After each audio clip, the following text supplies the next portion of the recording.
We're back. Maybe.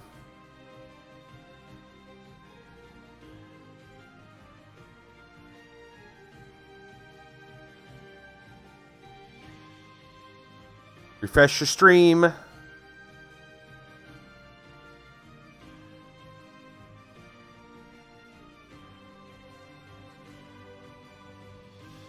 right, I think we're good.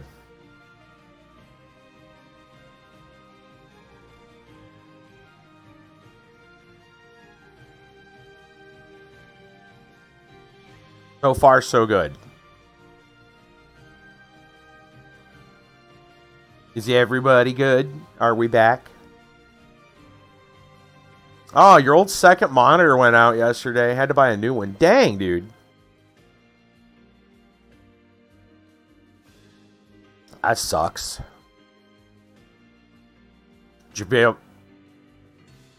Yes, I think we're good. You needed an upgrade. Gotcha.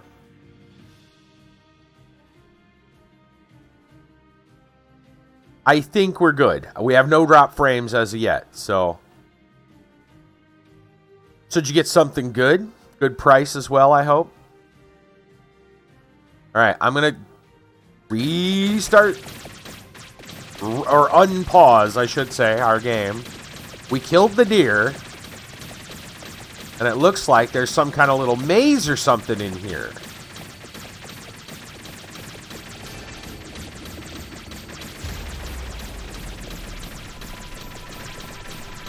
Oh, okay. Before and after. I'll look at that in a little bit.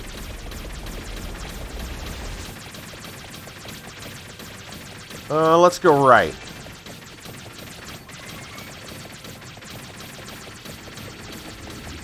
See 1080p now on it. Nice. Heck yeah.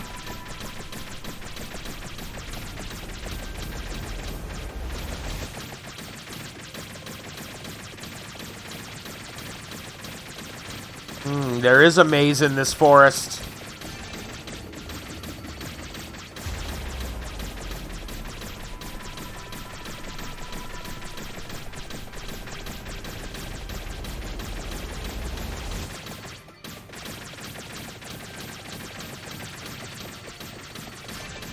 If you ask me, it's pretty amazing.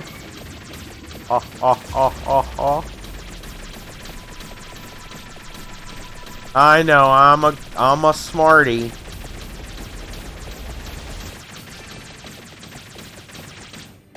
Oh my gosh. Those are like mini hags or something. They're kind of scary.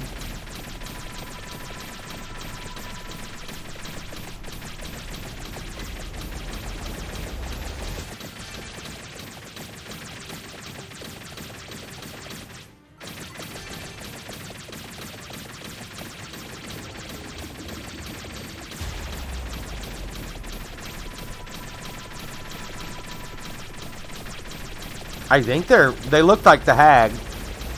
The boss hag, but it's like smaller. Oh.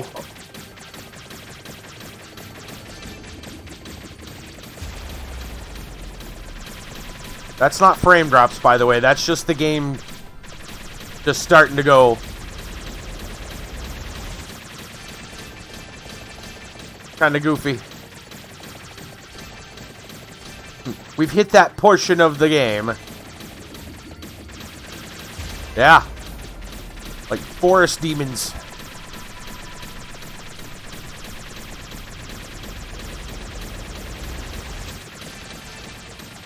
Ow. They're actually damaging me.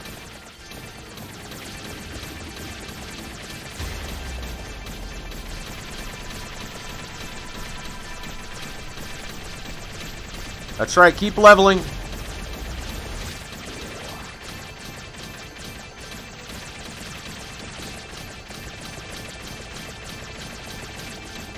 Oh, what are those?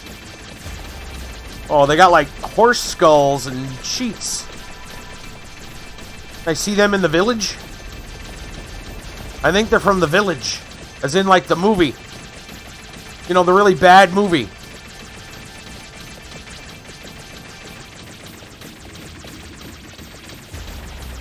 think I see skeleton hands, too.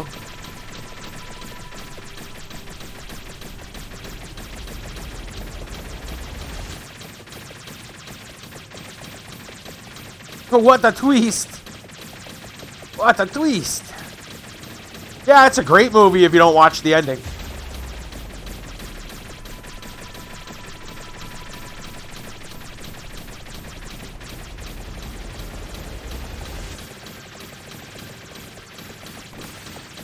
Oh, there's the Reaper at 30 minutes, and we're dead. Okay. So, we know there's a maze in the woods. Oh, we can revive for a split second, but we'll die quickly.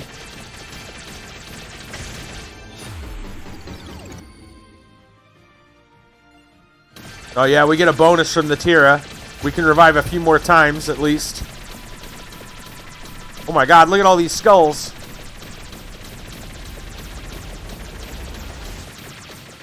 Yeah, it's a dead end.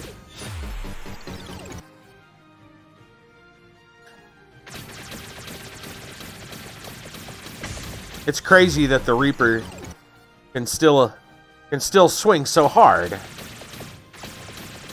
He's fast, man. Look at him.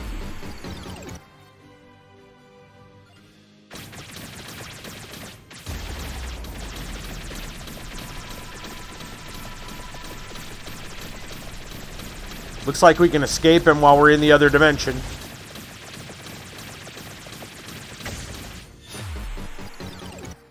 Okay, I think that's it. Oh, we got a couple more. We're not going to get far, though. Remember, we don't have any, like, freeze or anything. Yeah, it's like get 5 steps and die. Alright, there it is. Well, we did banish the weapons. We opened the coffin. We've got Eleanor. And we defeated the avatar of Gaia already. That must have been the deer, I bet. What did that do for us? Hyper Lake. Nice.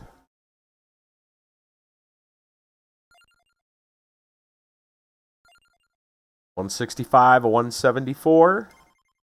I'm going to go ahead and just turn that on for us. You guys a little bit of music. All right, frames and stuff are back. I think, oddly enough, I noticed a setting in OBS that didn't look right. And so I changed it. And now everything's fine. And I didn't change that setting. Yeah, it should have been on like the fast preset. And instead it was on like high preset. I'm like, no. Yes, that's happened before. Yeah. I don't know why. I don't know if that's so. And I did have a. So there was an OBS update a couple of. I want to say almost a week ago now. And there was a Windows update only a couple days ago. All I know is that sometimes things happen when you have one or another. Yeah, anyway, we're going to take a quick break. If I can find my BRB, there it is. I will see y'all in a moment, and we'll continue.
In typical Florida man fashion, he sneaks in while I'm away.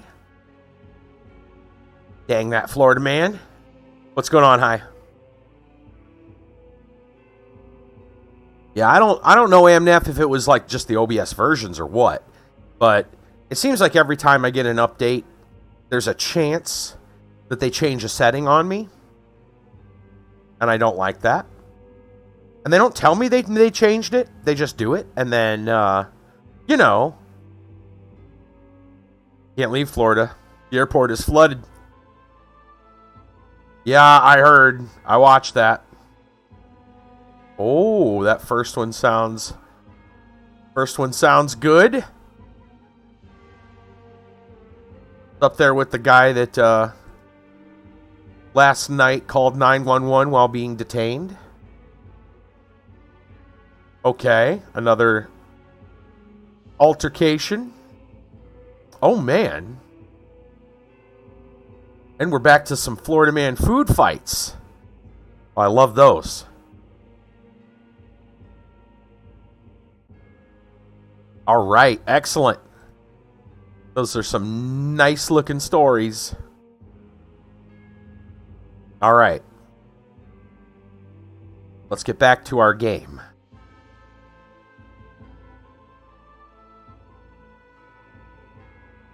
All right. Let's look at our unlocks. 15 minutes with Eleanor. Let's go. Eleanor should be at the bottom, I guess. Eleanor, let's unlock. All right, receive spell stream at level 10, spell strike at 20, academy badge at level 30. And we'll try the lake. Do we know anything else about Eleanor? Let's look at her again real quick. It's spell stuff. Eleanor is a mage, obviously. An introduction to sorcery. An introduction. Sorcery, by the way. That's the music. All right.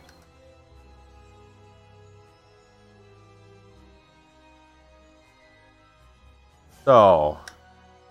Oh, look at all those new icons.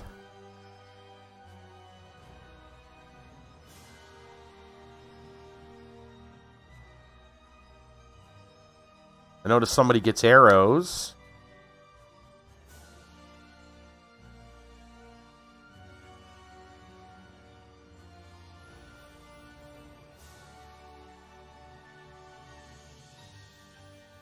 Okay, the only ones with the sorcery looks like it's going to be with beginning.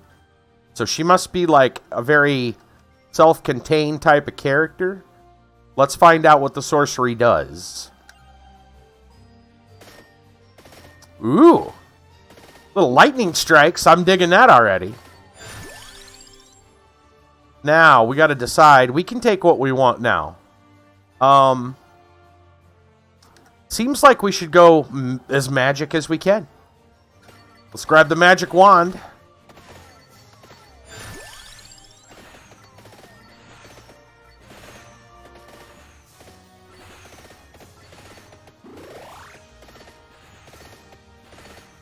Get out here in the open a little bit. Duration does not seem useful for us at the moment. It might be later.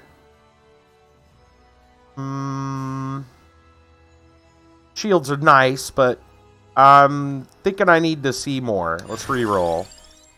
You know, Duplicator's got to be good. Duplicator looks like it'll be really good with that. Give me more strikes. Spellstring fires one more projectile. Let's go. I like it already. I'm not sure if those are... Yeah, I think it might be just magic. I'm not sure if it's like magic or like lightning magic or just like magic, right? Magic. Kind of like a take on like magic missile kind of thing. Oh, we want to take Summon Knight. I don't really right now because I want to see the game. And Summon Knight will stop us from doing that. I'm going to reroll. Lock Lancet.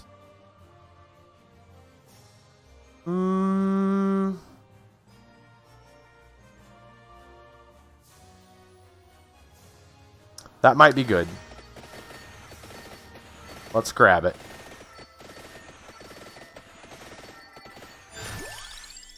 Spell String.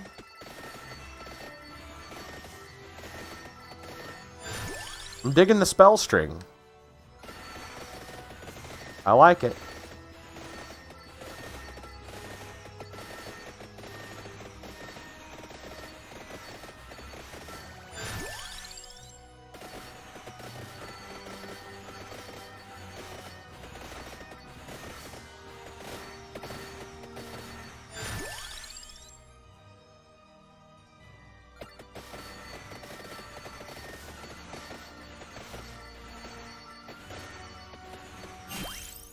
Hey, Spell Stream, get it. Generates an expanding damaging zone. Damage multiplied by area. Ooh.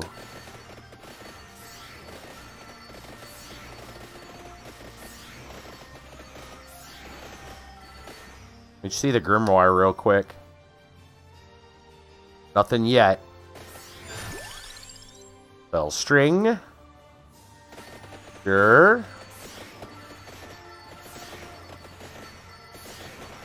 Got a wizard, Harry.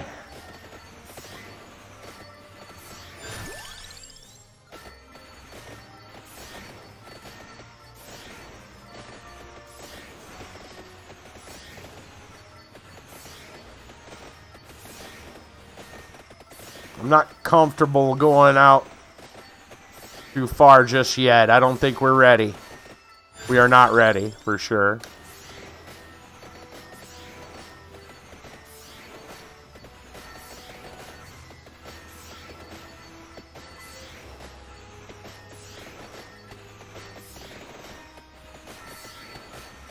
I do like Spell String, though. That's good. I like that one.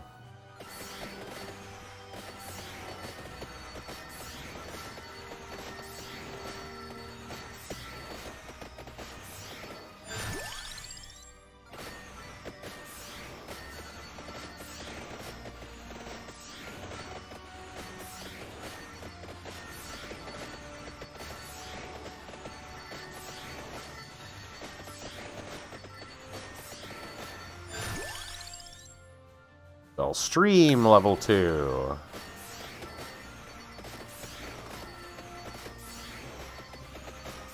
Look at the map real quick.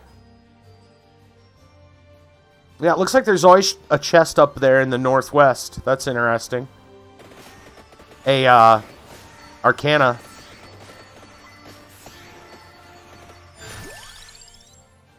Longer effect, base area up. That candle would have been nice, but I'll pick it up later.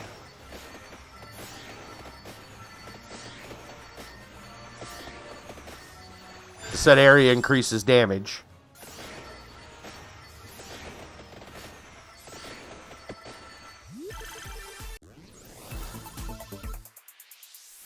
Okay.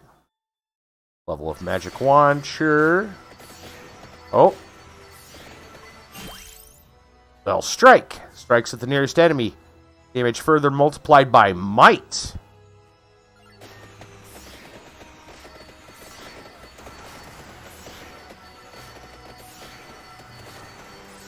Ooh, very nice.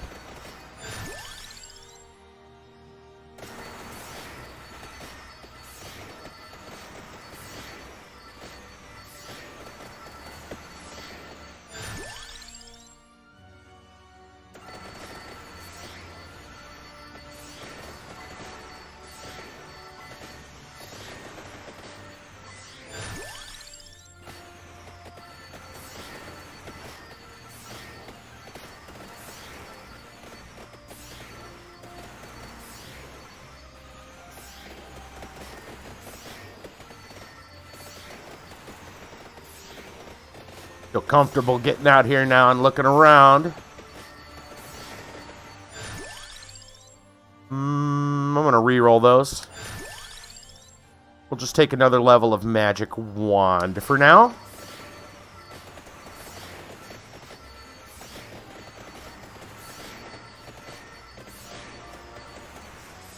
Okay, we got an Atlantean. I should probably deal with before we go too far.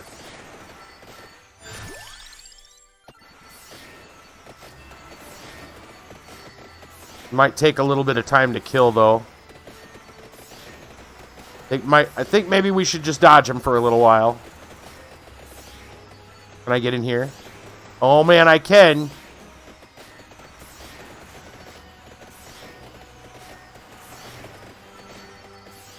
Okay, this is where the skull was at. There's probably some... Oh, I died. Ran into a boss. Or a mini-boss. Oh, yeah, this is a problem. Go, move! Nope. Alright, we're gonna have to start that over. Whoops. Yeah, I got a little cocky. We'll try again. It happens. We jumped the gun, is what we did.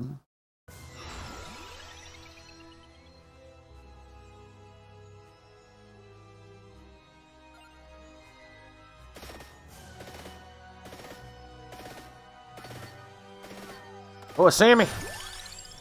I don't want any of those right now, I don't think. Come on. I want to take the candle.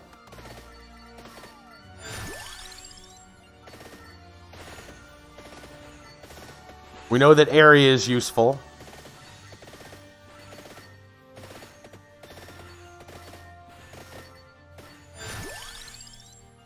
Oh, victory sword?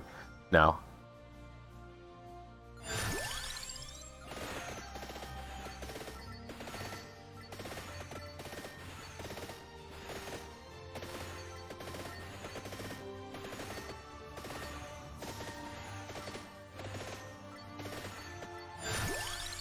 Alright, spell string.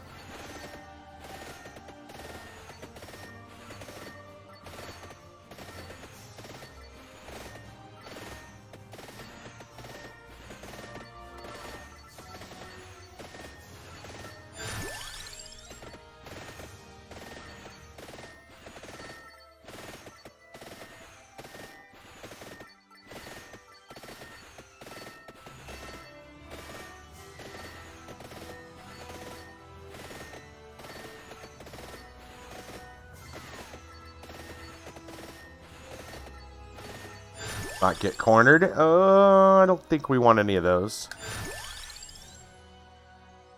Gosh, you know, I might just take a garlic right now just for survivability.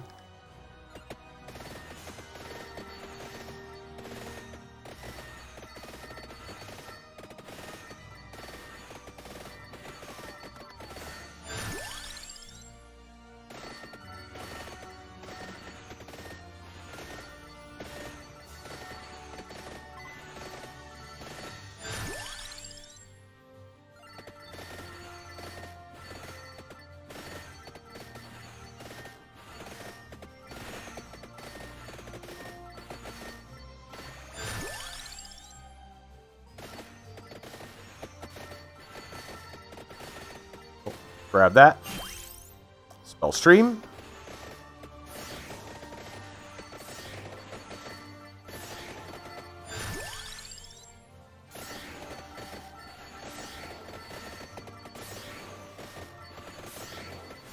Yeah, it actually works really well together.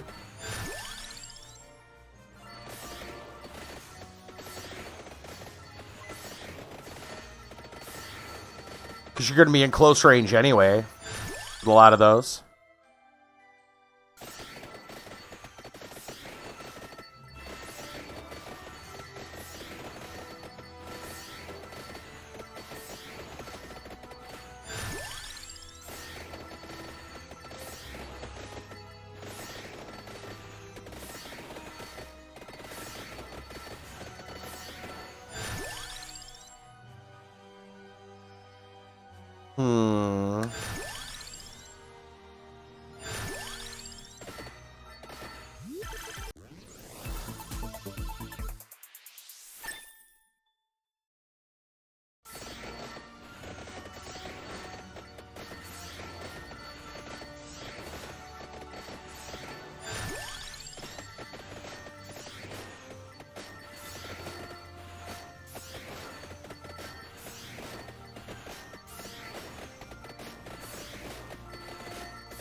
At level 20, we'll get the other spell.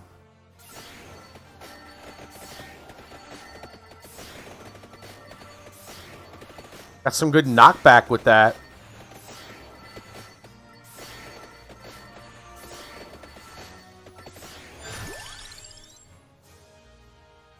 Might as well take this to go with our garlic. Ooh, sparkle. What's with the sparkles? Gimme, gimme. Spell strike.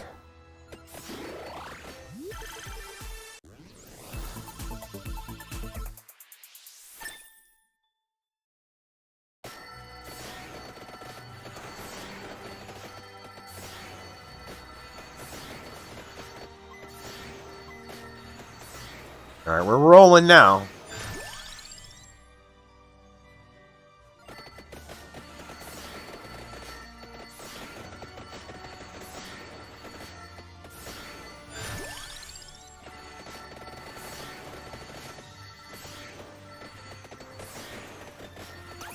And let's not try to get too deep into those woods. Just for the moment. I need to stay away from that corner where the Atlantean was. That was the problem.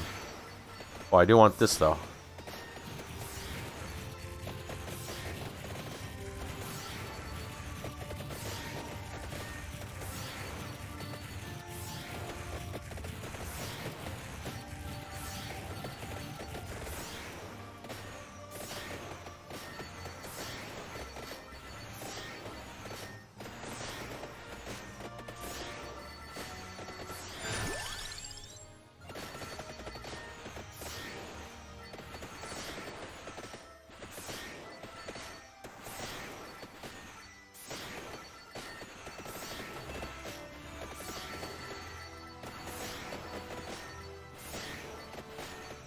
I think we want to go...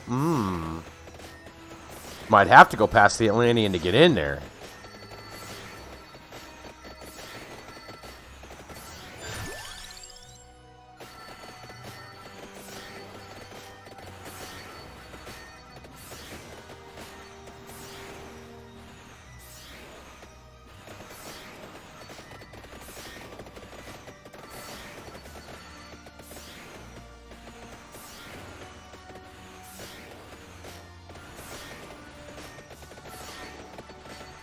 There we go.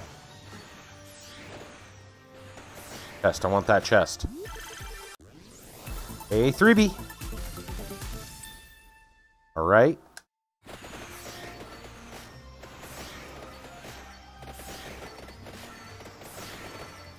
There's a lot of madness skulls down there. I'm not real keen on getting.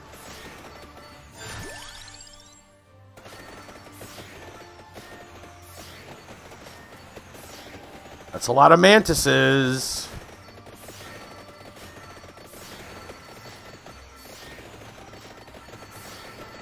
Duck around over here for a minute.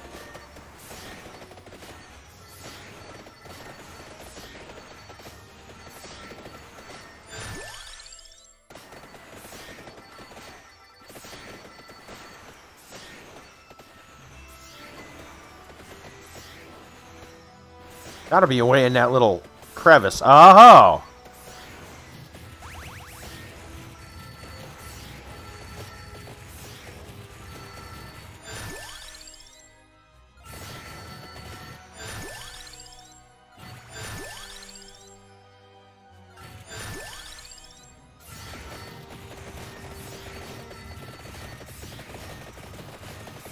Ooh, there's something new over there. What are you?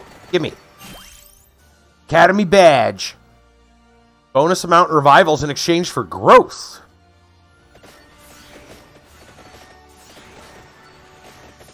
Alright, we're in a bit of a corner. That's a thing she gets, not a thing that would be on the map normally. The set Academy badge. It just happened to spawn there because we're back here. At least I would imagine.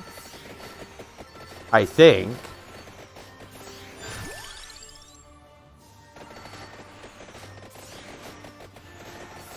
Let's go ahead and focus on these guys. And these mantises are being a bit of a pain. I want to see what's down there, but I guess we better go this way for now.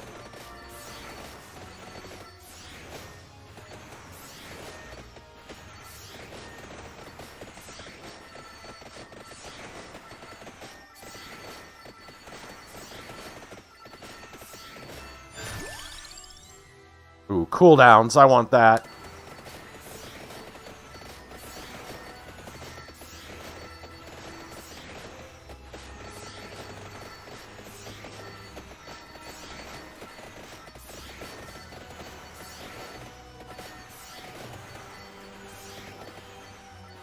Dead end, I think.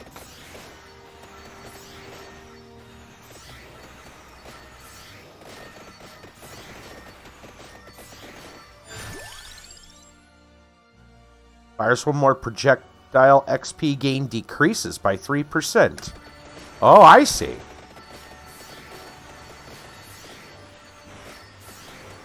Interesting.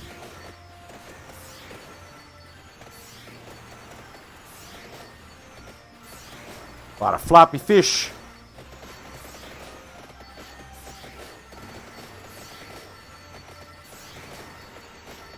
Alright, I assume that's a dead end. Armor. I'm gonna discard that. Is there a hole I can get through here? No, it doesn't look like it. Wait. Where'd that mantis go? Did he get pushed off the map? What happened there? I don't think I killed him. Oh, he died? I'm kind of surprised. Maybe he did. Okay, this is a corner. No, there was the mantis. There he is. I think it's... Nah, they could just have found me again.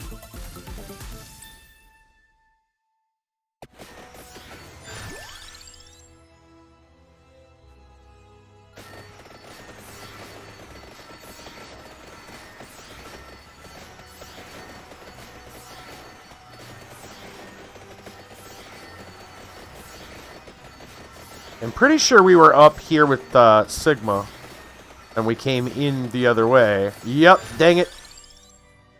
Okay, reroll. Take a spell strike.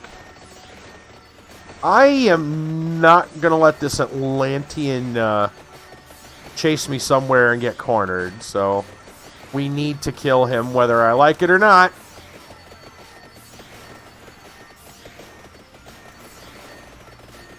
Well, we are cornered, technically.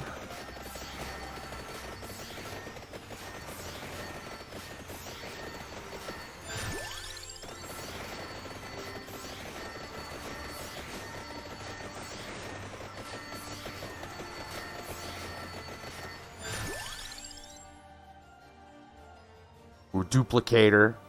I'm gonna go for duplicator. I just want to fire more things.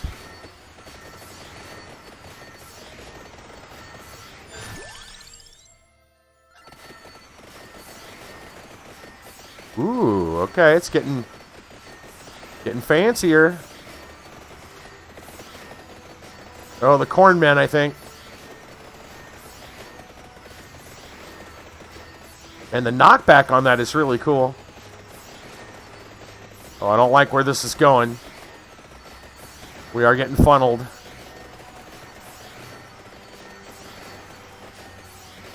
Oh, no. No, you don't.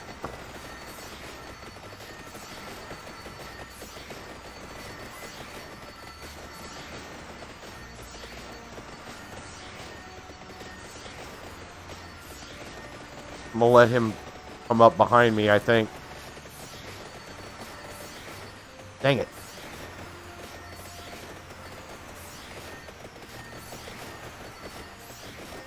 Let's see if we can go back down there.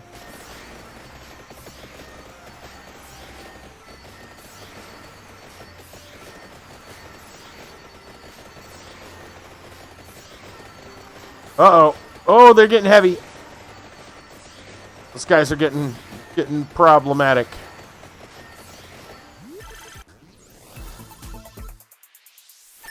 Okay, well, we got Soul Eater. That will help. Get some health back.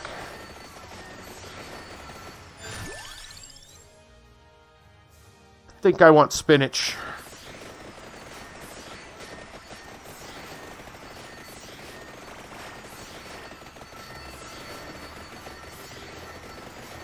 Yeah, we definitely needed spinach. I think we killed the Atlantean. Good. Go up there and get that egg. There's an Arcana. Twilight Requiem does not help us at the moment.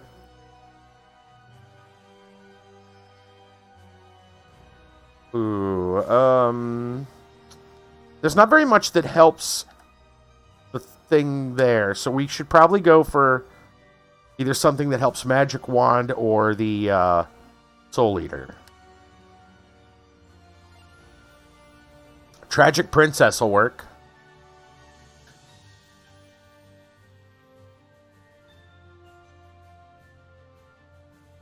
We'll take that.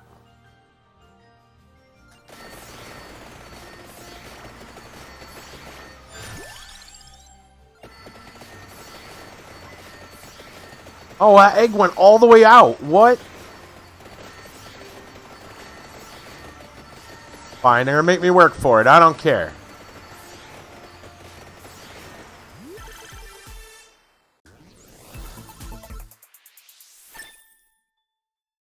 Oh, wand just got upgraded.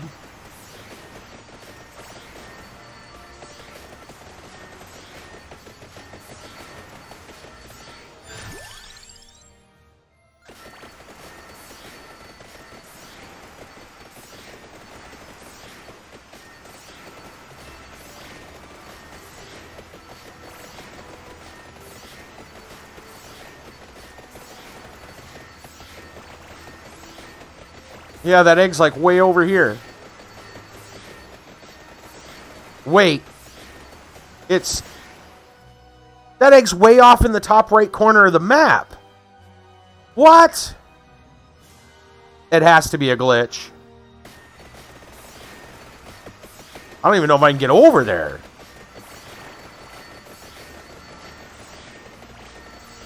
Well, I'm going to guess we're going to have to go down and around to get to it.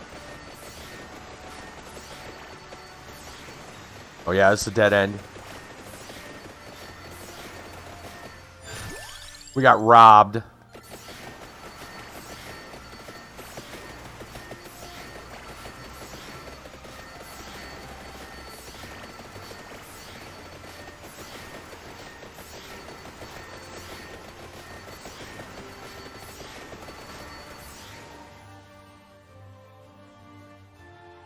Yeah, I'm thinking we probably have to go like down and...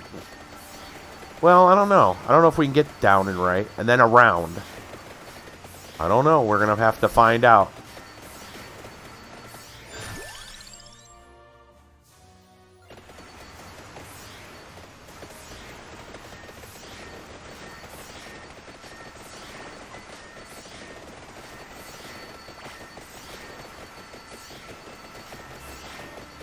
Looks like there's a path over there.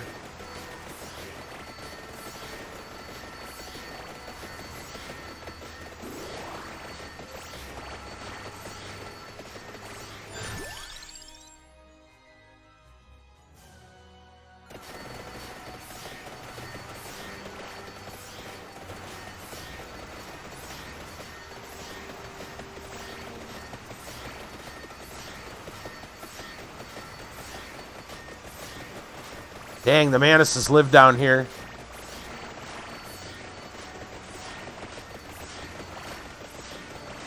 I didn't think they lived down here. They do. And they're still not so easy to kill.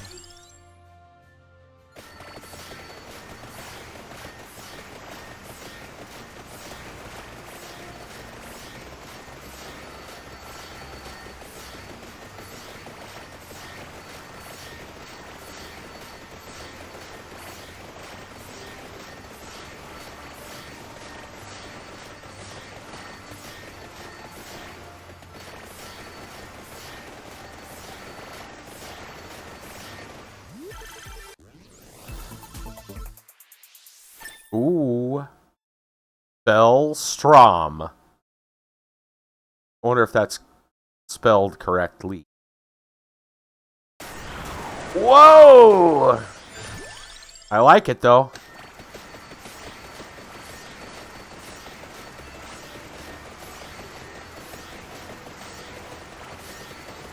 I'm gonna bet it's Spellstorm, but hey.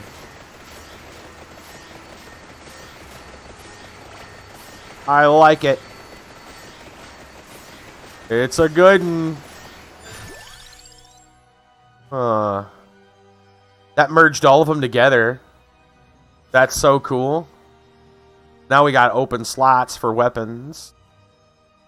Gun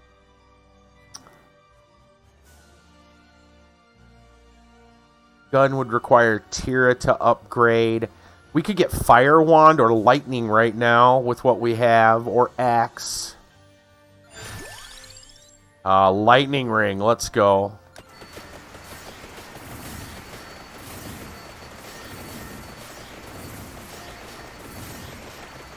Oh, baby. What was that sound? Did you hear that? Whoa, is that the storm? The spell storm?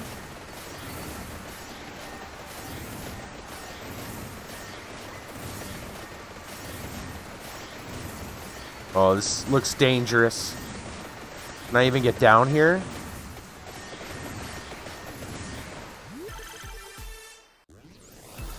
That knockback is beautiful.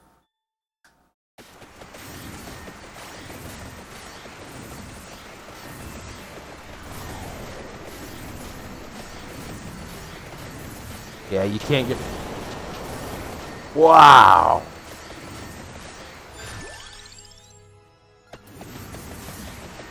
That is pretty. Get out of my way. Alright, we gotta go a different route.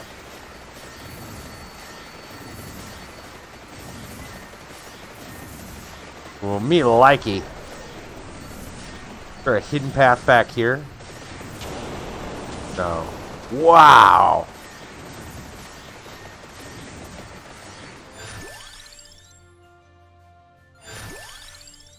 Take some spinach.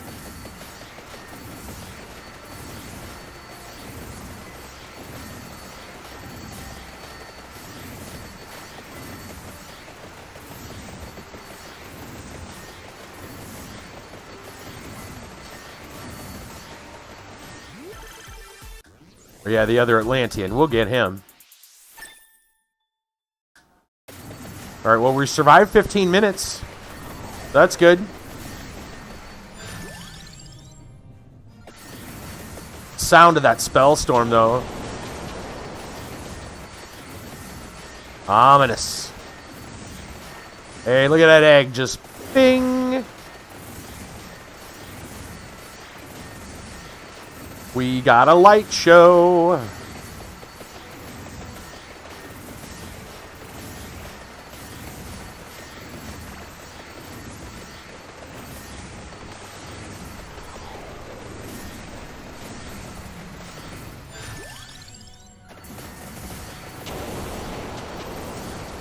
Man, that's cool.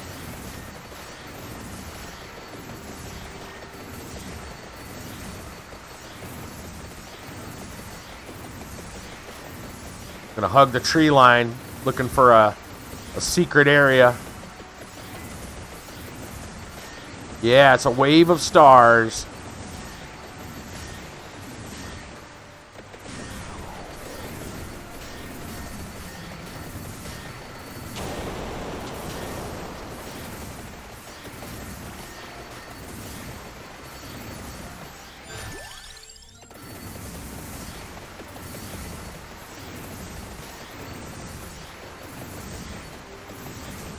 Come here, chest.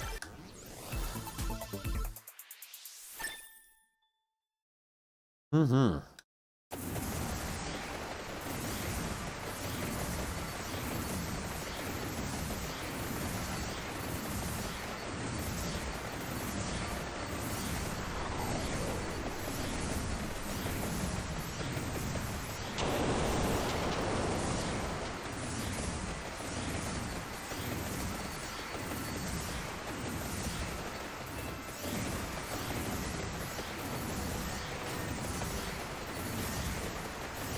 Checking the trees for secret paths.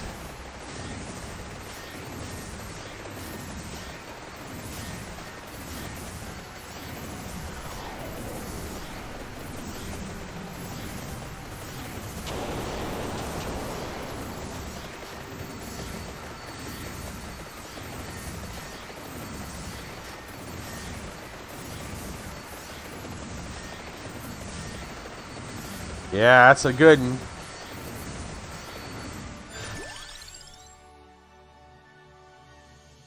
I'm going to grab the fire wand since we have the spinach.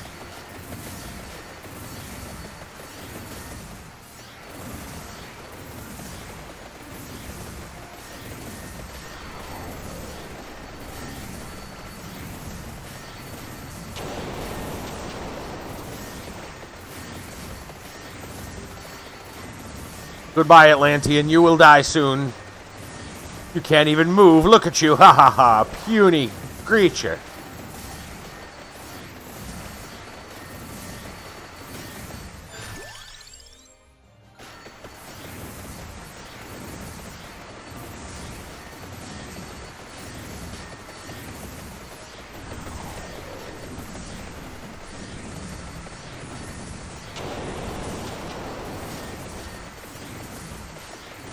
Snake!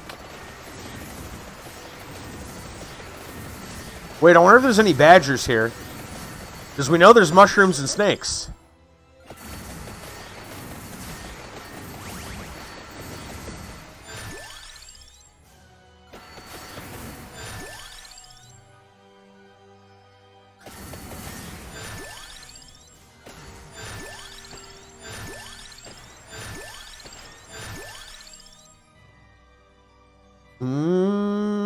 Summon Knight does fit the thing.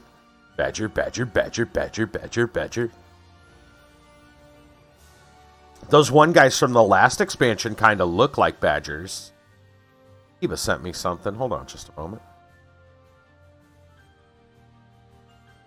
Oh, there we go. The before and after on the monitors. Hey, nice. Quite an upgrade.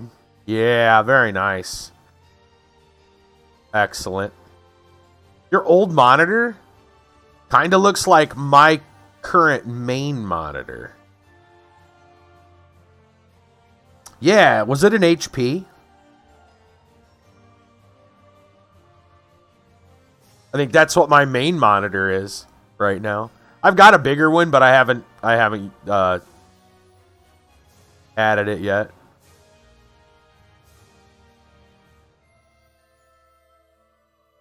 I didn't want to have to do the rigmarole of trying to rearrange everything else here. Not yet.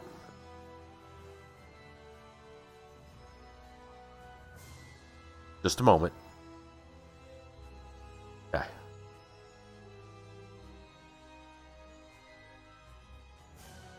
All right. So, choices. You know, I think I will take Summon Knight.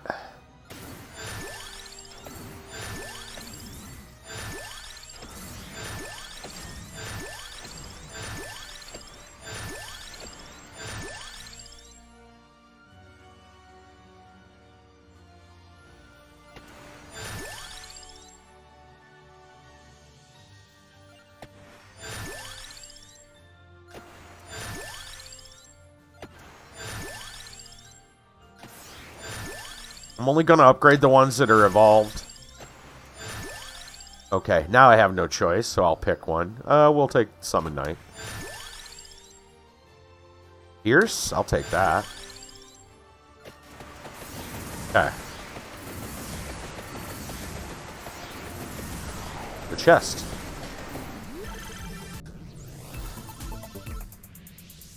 Nice.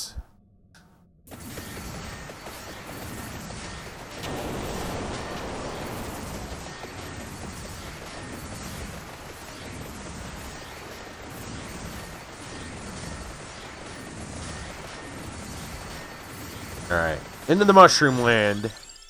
The Mushroom Kingdom.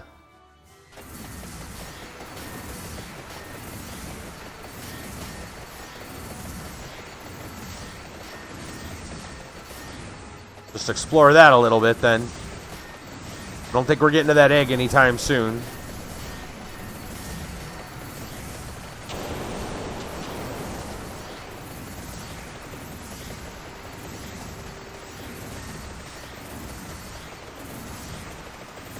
Never, yeah. For all I know, you can't get to that egg anymore.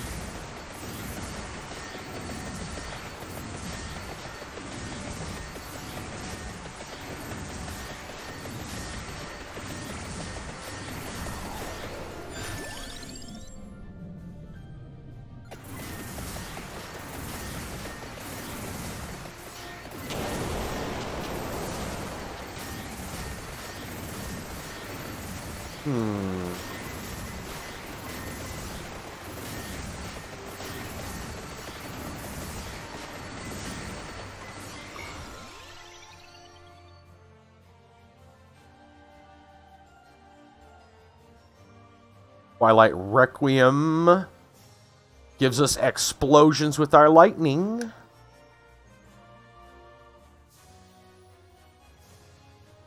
I'll take that.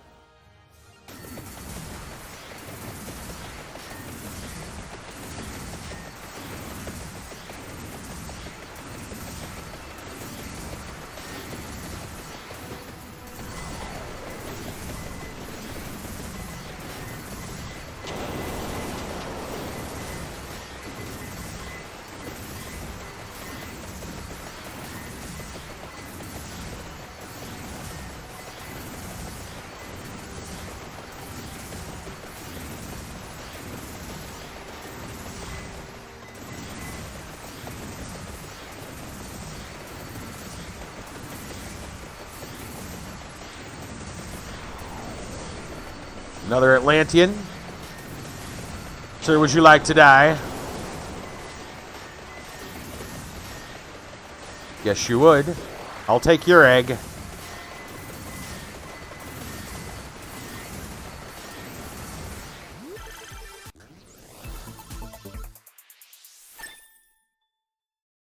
Oh. There we go. Evolved Fire Wand. Been a while since I've used Hellfire. I forgot about it. Kind of forgot what it looked like.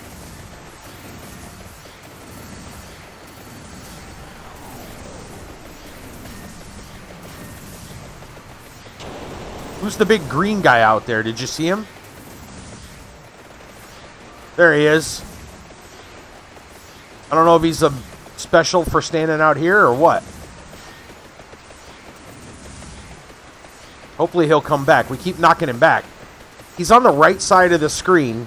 I'll tell you when I see him again. Big guy with an axe.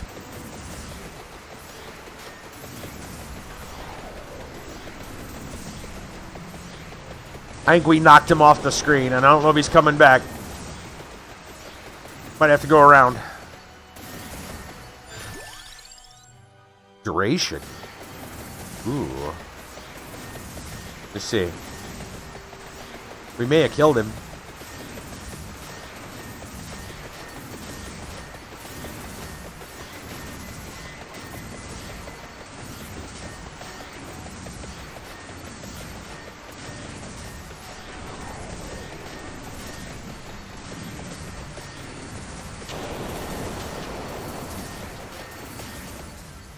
And this is pretty.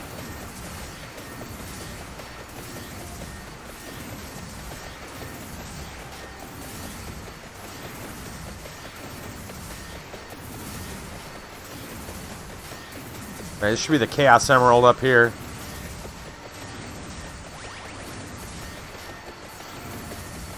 I don't know what to do with that just yet.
Oh, I should took that amount.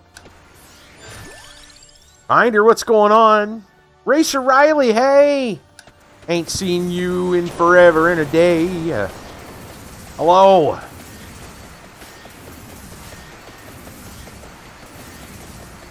Oh, you know what? I forgot to put the seizure warning tag on this. I usually do. That's right, it launched tonight. Well, today. Yes, indeed. Tides of the Foscari. Some high fantasy. Big lake and a forest. Oh, hey! Did we just find a secret village?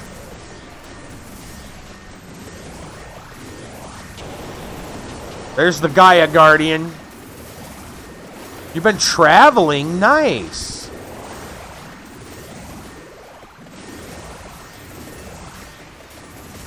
Sorry, dear, but your time has come.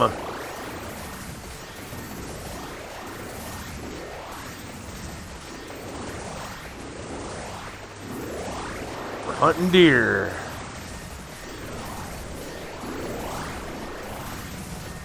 Oh, look at all the Sammies. The Sammy attack.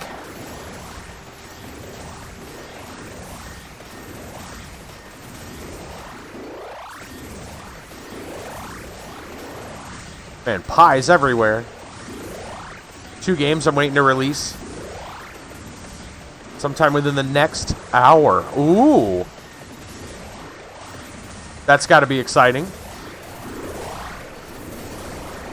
There he is. There's the big guy. With the axe.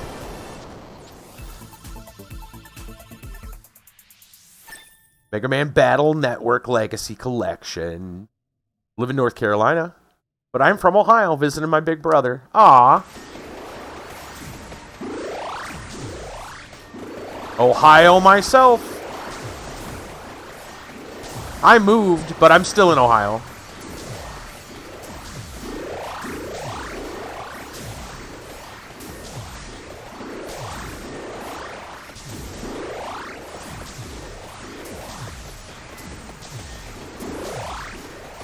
There's a chest out there I need to go get.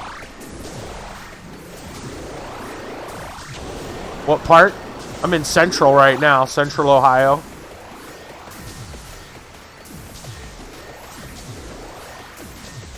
Used to live in Northwest Ohio area. Where's that chest at? It's way back here. Aw, I thought there would be a lightning ring in it. Did we just... Well, we just got that. Duh, look at the screen.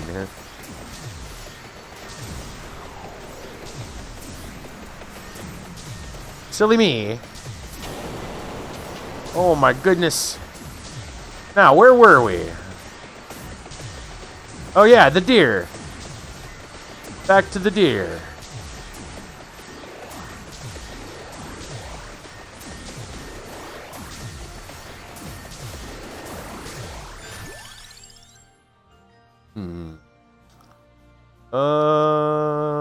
There we go. I wonder if it's the deer that gives out all those pies. Didn't we get pies when we saw the deer last time? The deer just feeds pies to us. I wonder if we can get to the egg. Deer pie, yes. Better than cow pie.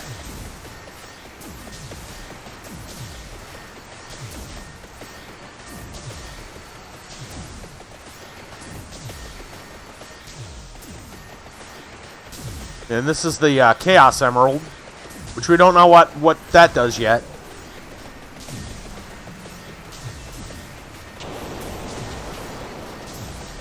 Where'd the deer go? Did we kill it?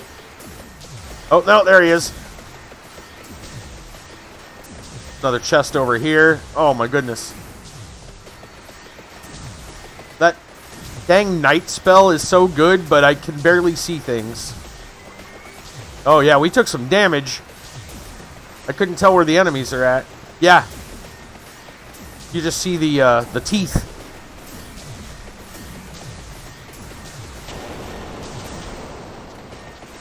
I know. It's crazy. The night spell is, like, really hard to make anything... to see anything else. Alright, where are we at? Spellstrom.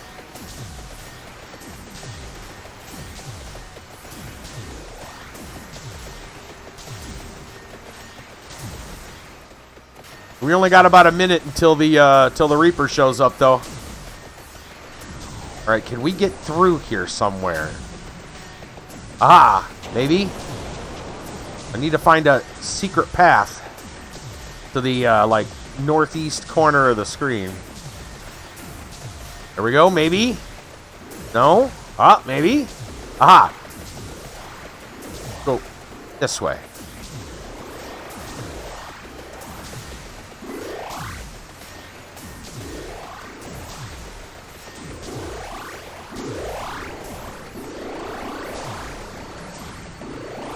Well, I've been playing this level for 30 minutes, yes. This particular run. And it gets crazier and crazier.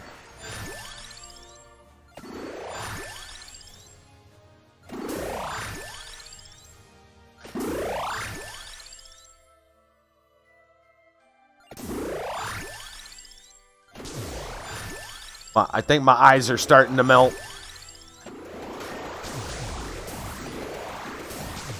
Yeah, I can't get to that egg.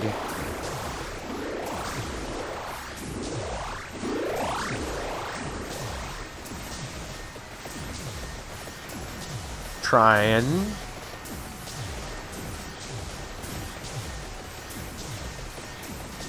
Find a hidden path out. And around. Wait a minute. We're at 30. Oh, there's the Reaper. We're escaping him somehow. No, there he is. He got us.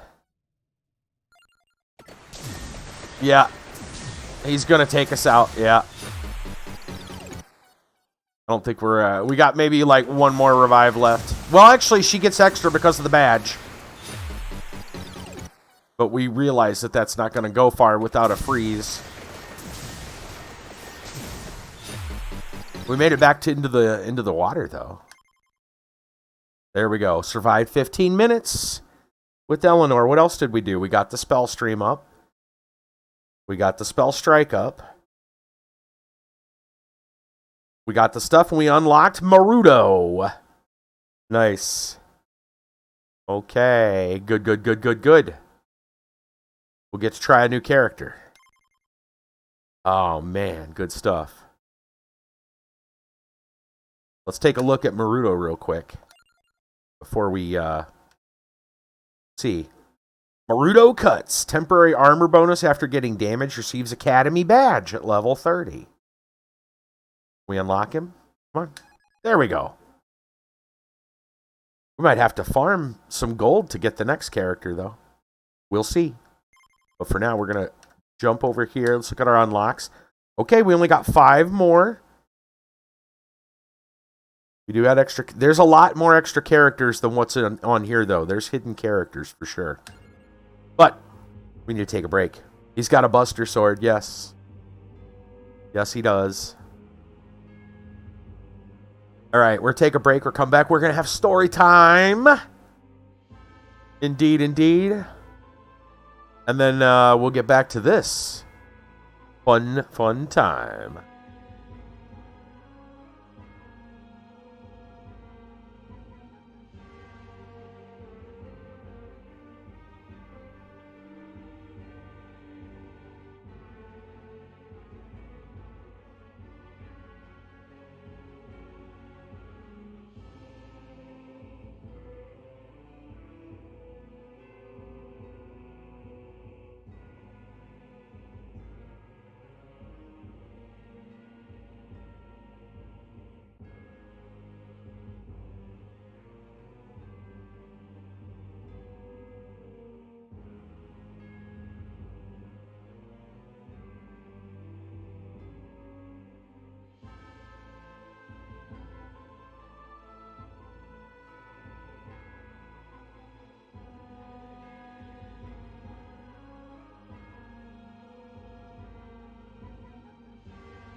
All right, I'm back.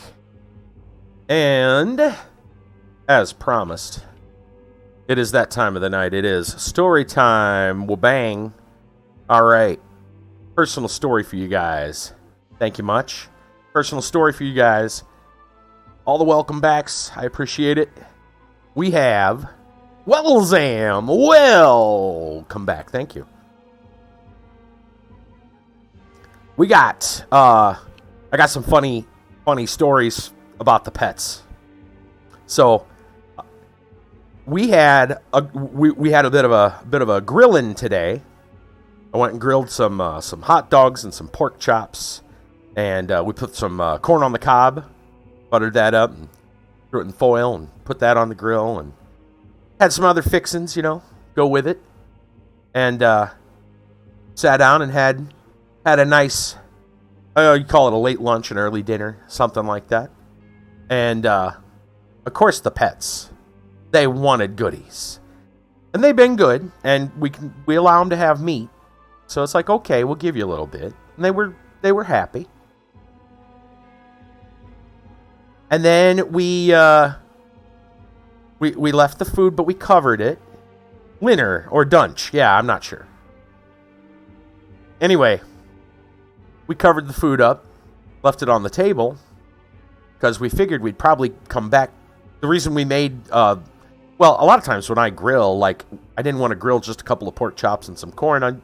The grill's going to be on for a little longer, so it's going to be, hot. So, I'll usually just grab a pack of hot dogs, be like, all right, we'll throw a pack of hot dogs on. Pretty common for me. We'll just throw on a pack of hot dogs, and then you got extra food, and then you can just, have another meal later or have something tomorrow. So, anyway, food's on the table. It's covered. Figure we'll leave it for, later in the night. Maybe you'll get something to eat. And we'd all kind of gone off to do our separate things after we did the cookout and had our food. So my cousin, he's watching TV. I'm on the computer going through the YouTube stuff and setting up the coffee site and all that stuff. And my sister, she was out in the garage doing pain management, actually. Anyway, it was the perfect opportunity for our little brat cat to sneak him some din-din, some extra din-din. He wasn't done eating, apparently. After a little bit of time, I left my room. I don't remember, just get up, take a break, do whatever. And he was in the kitchen, almost at the hallway. He was eating something on the floor, and I'm like, what do you got? Sure enough, he had pulled the smallest little bit of a corn cob. Well, it was a small piece of corn on the cob. The littlest one we had, which was a very small. We got it, it was broke. It didn't get broken evenly, so we had one big piece and then one little tiny piece. He had snagged the little tiny piece and got it off the table. No one heard it. And he was munching away on his corn on the cob. He had it almost all the way eaten, too. You little stinker. I was upset with him, but I wasn't super mad because I'm I get it. All right, at least he took the littlest piece. Little brat. And corn is kind of a regular staple in most of the pet foods, so it's not the worst thing ever. Yup, he sure did. But how quick and quiet he was with it. You figure he must have picked the whole thing up with his teeth. Must have picked up the whole little corn cob in his mouth and gently laid it on the ground because we have a a tile linoleum or whatever, vinyl, I think, actually floor. We should have heard a corn cob hit the floor with the corn still on it. You should have heard a little sound. Nope, nobody heard anything. He was a ninja. That cat was a ninja.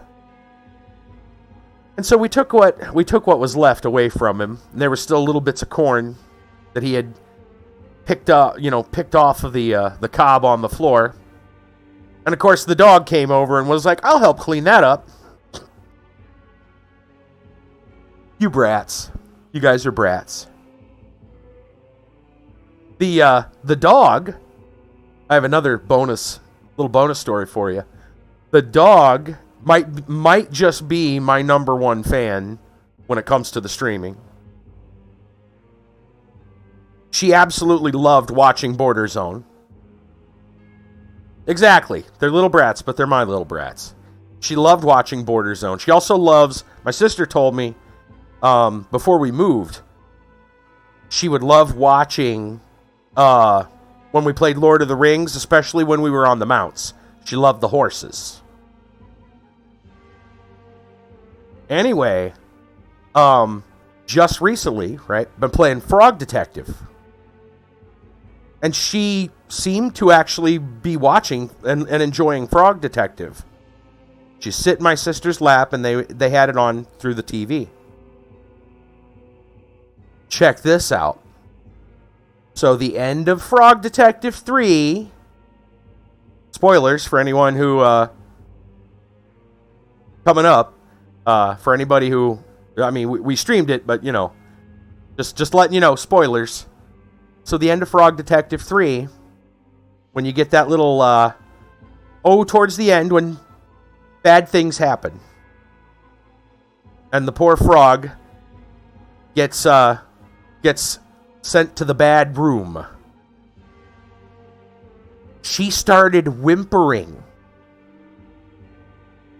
She was watching the show, and she started whimpering when the frog got sent to the bad room. Yep. She was upset. The dog was upset. Mm-hmm. Yep. She was upset. She was whimpering. I didn't know about it, of course. I was busy streaming. But yeah, she was watching. She was upset. And obviously things were better once the story, kind of resolves. Things change. But yeah. She was upset, man.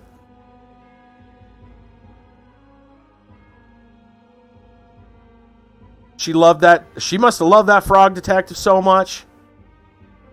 That was her buddy, I guess. Something bad happened to him, man. She was irate. She was getting sad. Yeah, I thought that was just too dang cute. You guys had to hear that. So there we go. Personal stories. The pets. All right, let's move on to our random world facts from our book of world facts, Minipedia, from, my goodness, 2005. Oh my gosh, Kiba. Wait a minute.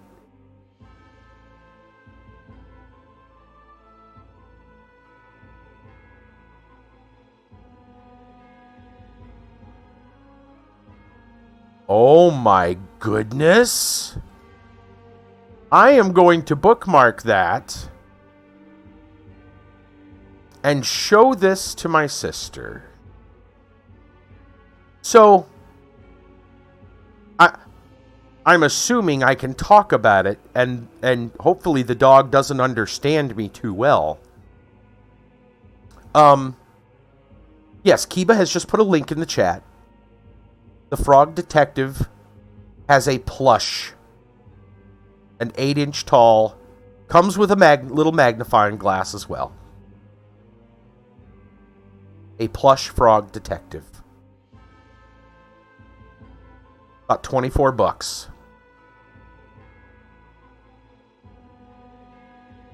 Official Frog Detective plushie. Understand. The dog loves plushies. I was given for... Oh, I'm gonna be in trouble because I don't remember which one it was. Whether it was Christmas or my birthday. They're only like 2 weeks apart, so please forgive me. But I was given a plush Mario and a plush Luigi that they probably stand about 8 to 12 inches. Somewhere in there. Obviously, Luigi's taller. She wanted them.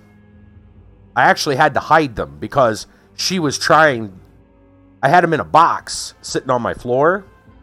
She was trying her best. And you got to understand, she's a little Pekingese dog. So she got short, stumpy legs. She can't really get she can't like get into stuff too well because she's so little. So she was trying.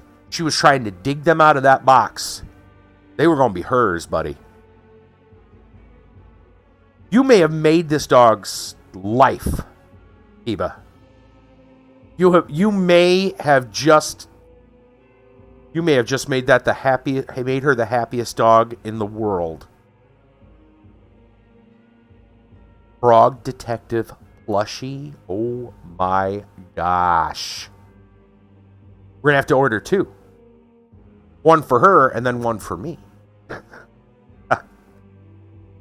Because there's no way I can have one without her wanting it.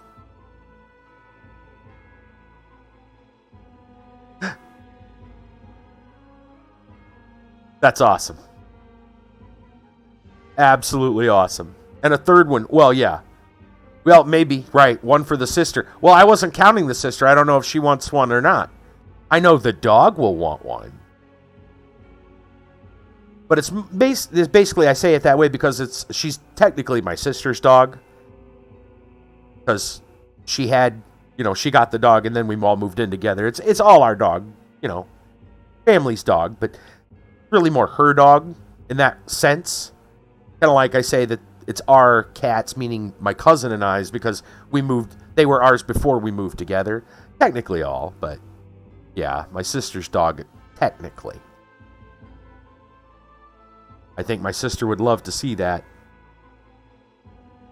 and be like, yes, we need to get this for the dog. But yeah, at least 2. We're going to need at least 2. One just for the dog. All right. Random world facts. Have we talked about novels? I do not believe we have.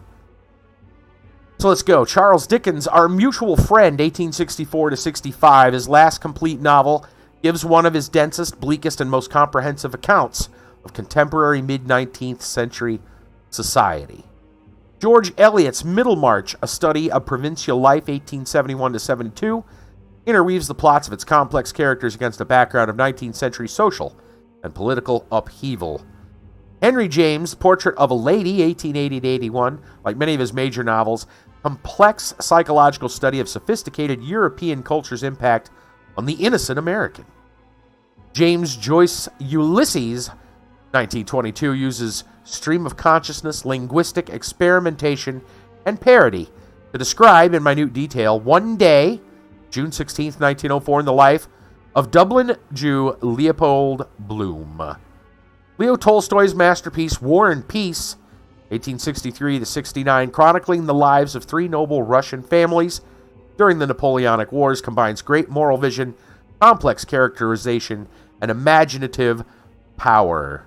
Also a huge freaking book if you've ever seen it. It's a big book. We used to have a copy of it way back when I was little. I never read it. I just looked at it and was like, wow, this thing's ridiculous. Marcel Proust's Et la Recherche du Temps Perdu. I'm sure I've totally butchered it. 1913 to 27. A series of novels in his immense semi-autobiographical work in which childhood memory is excavated in extraordinary detail. Miguel de Cervantes' Don Quixote de la Mancha, 1605 to 15, is the satirical, picturesque romance of a self-styled Spanish knight on chivalrous adventures with his servant Sancho Panza. Don Quixote. I know there's been some screen adaptations of Don Quixote. And they're interesting. If you've never seen anything, or I mean, if you don't want to read, go look up some of those. It's a treat. It's interesting. Kind of a delusional character.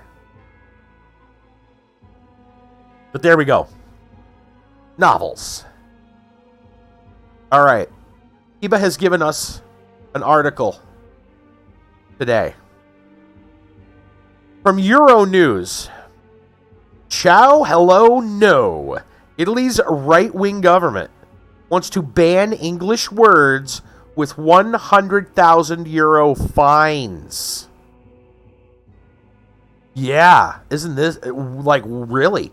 The right-wing party, led by Italy's Prime Minister Giorgia Meloni, pushed forward proposed new legislation which will punish the use of English and other foreign words in official communications, with fines between 5,000 and 100,000 euros.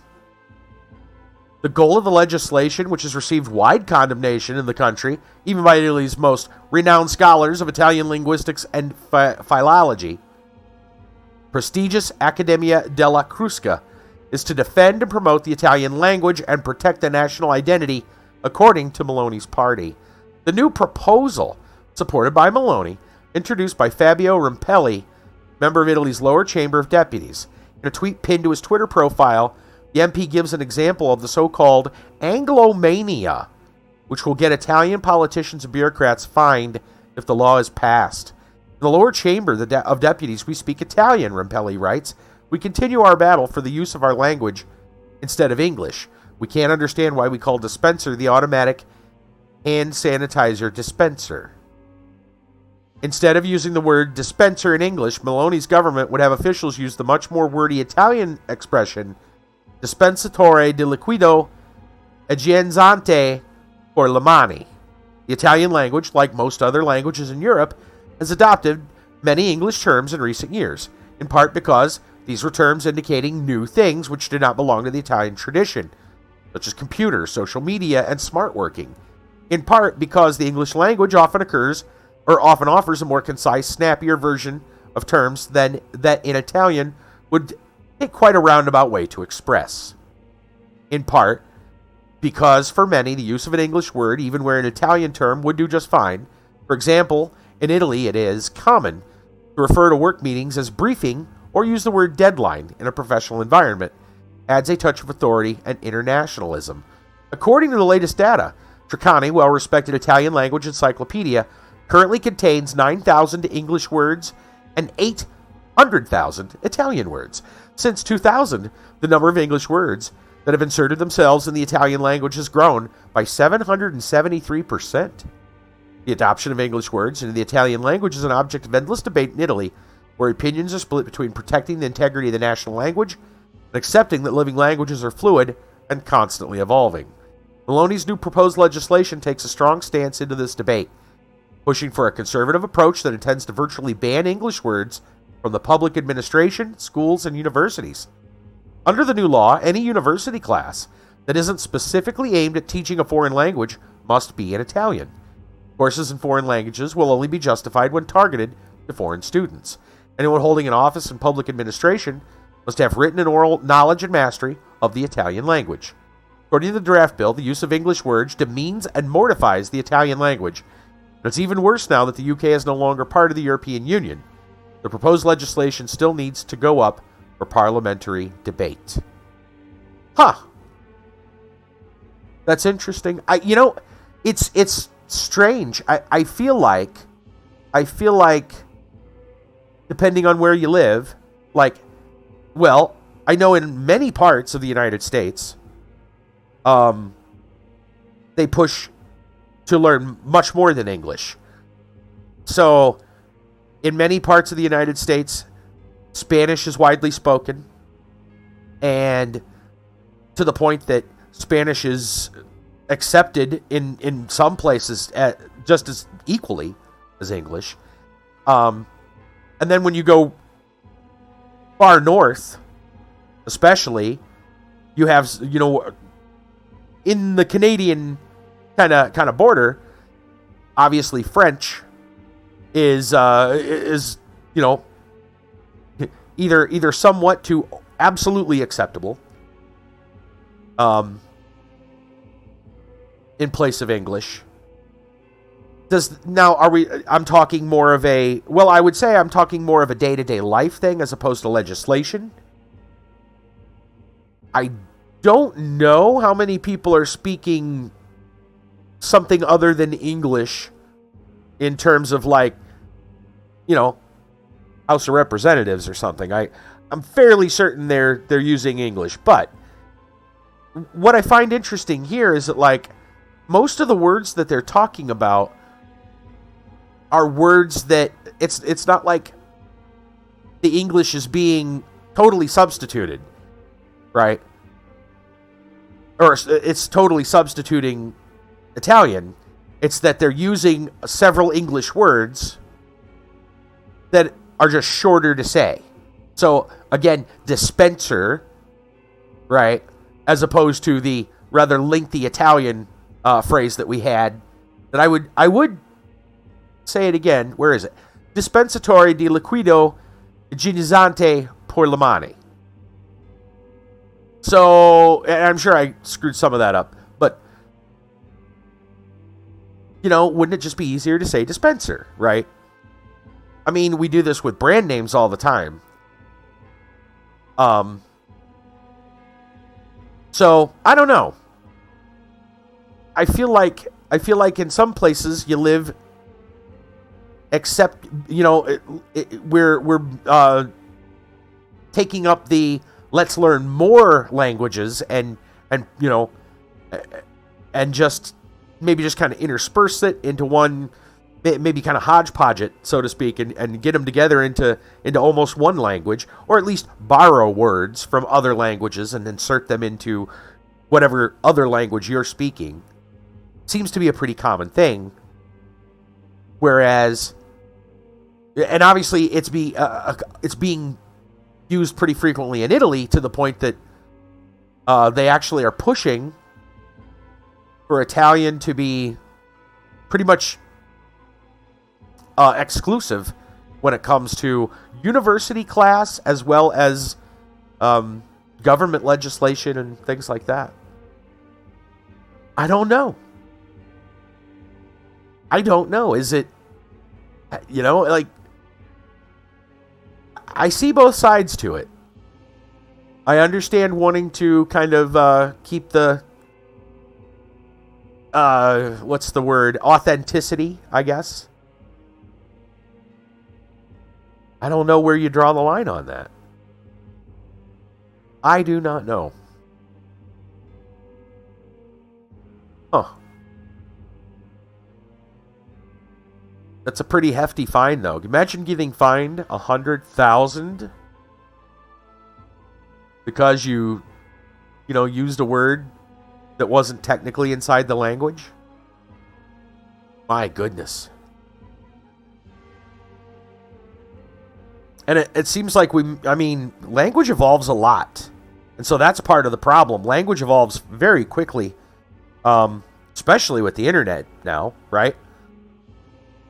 We have new words all the time. I don't know how many new words get coined anymore, like on a yearly basis, but I'm sure it has increased significantly since the internet. So I don't know.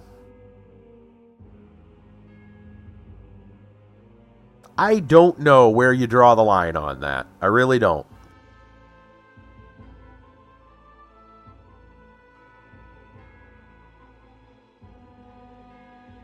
I don't know. It's a weird thing to think about, because on one hand, it would seem like it would be easier, right, if we could communicate effectively, right? Effective communication. The better your communication with someone else is, basically the better your relationship with them will be. What's that? You're on fleek? What? You're using some kind of word? Nice. But yeah, I don't know that, like, on one, that'll be 100,000.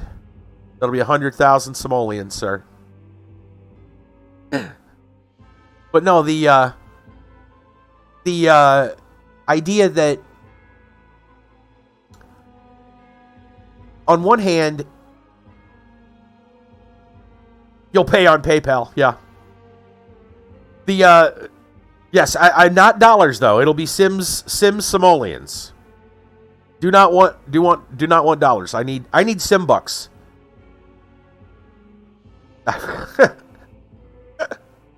I have that Monopoly money? Is that okay? Can I get that Monopoly money? Anyway, the idea that communicating effectively is superseded by the the authenticity of your home language. Like, I don't know. It seems kind of silly in a way.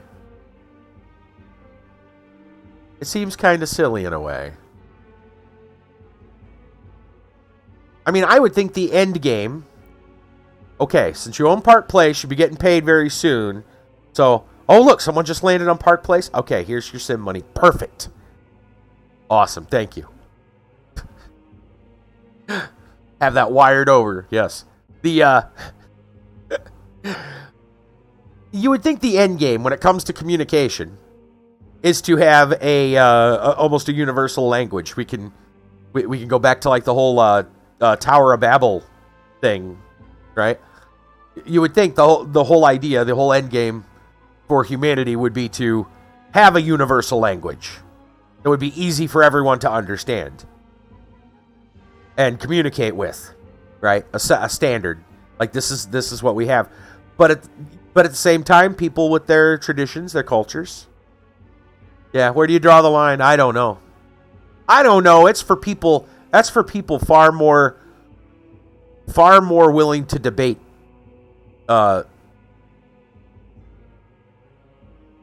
use of words. How we use words. I just make up words. I don't know about you guys, but if I don't know a word that totally describes, or can't remember the word that totally describes what I'm saying, I'll tend to just make some up. It makes you creative. Anyway. So, I don't know where I was going with that, but I guess we'll try to turn that into a segue. You know who else gets creative with some of their language? Florida Man. He doesn't speak other languages, though. You know, his creativity with language usually just involves, F-bombs and other, like, slurs. But I'm sure we might find some creative language from Florida Man tonight. It's possible. We'll find out. I-15TD brings us 3 stories. He, of course, is our resident Florida Man expert. 3 Florida Man, Florida Woman, Florida Animal. Who knows? Florida stories. Let's start at NBC2.com. Drunk man causes chaos after breaking into Naples Police Department. A drunk man broke into the police department. This got Florida Man written all over it. Naples, Florida. A drunk man was arrested after sneaking into the Naples. Because Florida Man, that's why. Right. Naples Police Department and recklessly exploring. Joseph Moulton, 36, jumped the fence of the south parking lot, went inside and unlocked patrol cruiser, where he sat for a few minutes till he saw people come outside. Moulton hid in the bushes and then took action once the coast was clear. According to the police report, Moulton used the nozzle of a water hose, shoved it underneath the west door before turning the water on, causing at least an inch of flood damage. Moulton explored his way to the men's locker room, made himself at home by taking a shower and helping himself to some clothing. Bill Tyndall, who is a Naples resident, said Moulton was a very ballsy guy for causing trouble inside the police station. Pretty bizarre, Tyndall said. Moulton took a uniform shirt, pants, cap, and a bulletproof vest worth $900. Police report also describes that he defecated on the women's bathroom floor and dumped a police radio in the toilet. Wow. This guy's like he's got a bag of tricks going. It wasn't until Moulton made his way to the nearest 7-Eleven, police became aware of Moulton's actions. One employee called the police after finding Moulton suspicious and believed to be under the influence. Really? Naples police were able to locate Moulton and arrest him. During the interview, he admitted being under the influence, not recalling what he did. He couldn't recall. Moulton is being charged with grand theft and 2 counts of burglary. Naples police are not commenting at the moment as they further their investigations. My goodness. And this, remember, this is just after the guy that was caught defecating in the bushes outside the Naples Cleaning Company. I wonder if it's the same guy. Is he a prolific pooper? Is it the same one? Makes you wonder. Makes you wonder. See, Florida man does not understand how to, like, if you're going to commit a perfect crime. Florida man doesn't worry about perfection, though. I get that. Florida man just does what he does. He's a definitive defecator. That's right. That's right. A serial squatter. You know what I mean? But if Florida man wanted to commit the perfect crime in the police station, he would have stolen all their toilets. Because then the police would have nothing to go on. Anyway, moving on to the second story. From Sun State Report. Florida man rams deputy with motorcycle during traffic stop. Florida man was arrested last week after ramming Marion County Sheriff's Office deputy. He was originally being stopped for not having a rear license plate. Calvin Batts drove his police vehicle into the path of Price, hoping to cut him off. Batts then got out of his vehicle in order to approach Price. But while coming around the corner of his car, he was struck by Price's motorcycle. After Price was handcuffed, he explained to the deputy he freaked out because he took his plate off in order to avoid paying tolls while on his way to Lakeland, Florida. What? Sorry about that, man, Price said to the deputy on video. I don't have my plate on and I freaked out. The Marion County Sheriff's Department decided to use this as a lesson to the citizens, posting on Facebook that fleeing from cops never ends well. According to the police, had Price stopped, he would have been cited with a non-moving violation and a $116 fine. Now, Price faces third-degree felony charge. It could land him 5 years in prison, $5,000 fine, mandatory driver's license suspension of 1 to 5 years, and a mandatory adjudication of guilt if he is convicted. Ouch. Oh dear. Let's go back to what he said, though. He took his plate off in order to avoid paying tolls while on his way to Lakeland, Florida. How does that work? Is the toll somehow relegated to the license plate? I don't understand. I don't know the rules for that. Like, I always thought tolls, in most cases, toll roads are just tolls. You don't get like a special pass if you're from somewhere else. Am I wrong? I don't understand. I have no idea. I don't think Florida man understands either. I don't know. Maybe some people that have been in Florida can help it. There is a cam that takes a picture of your license plate. Oh, so I see. I got it. So if he takes off the license plate and he goes without paying the toll, they can't catch him. I get it now. Oh. That's the part I forgot about. I forgot about that. Yeah, okay. I was confused for a minute. Like, what is your license plate going to do? So he just blows through it, doesn't pay it, and when they take a photograph of the back of his motorcycle, obviously there's no license plate. Hot diggity dog, scot-free. Well, good job. I wonder how much that toll road cost him. I bet it wasn't $5,000, third-degree felony, driver's license suspension and maybe 5 years in prison. Got a feeling the toll's a little bit cheaper than that. But hey, Florida man gonna do what Florida man gonna do. Our third and final story. We're back to something here's a thing, not all Florida men do it, but it's usually interesting when it happens, and that is a food fight story. From Local 10, Florida man arrested after wife hit with flying chicken wings. From Wildwood, Florida, Florida man has been arrested after police say he threw chicken wings at his wife during an argument. Police said they responded to a disturbance call at a home in Wildwood on Sunday night.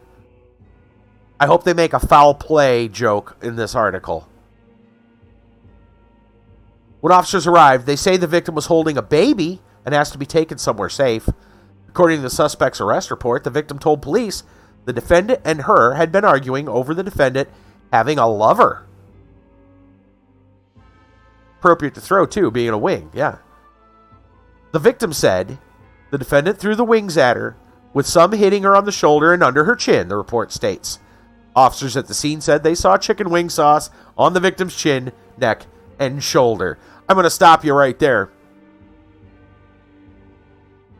If they were both eating these chicken wings, look, I've seen how some people eat.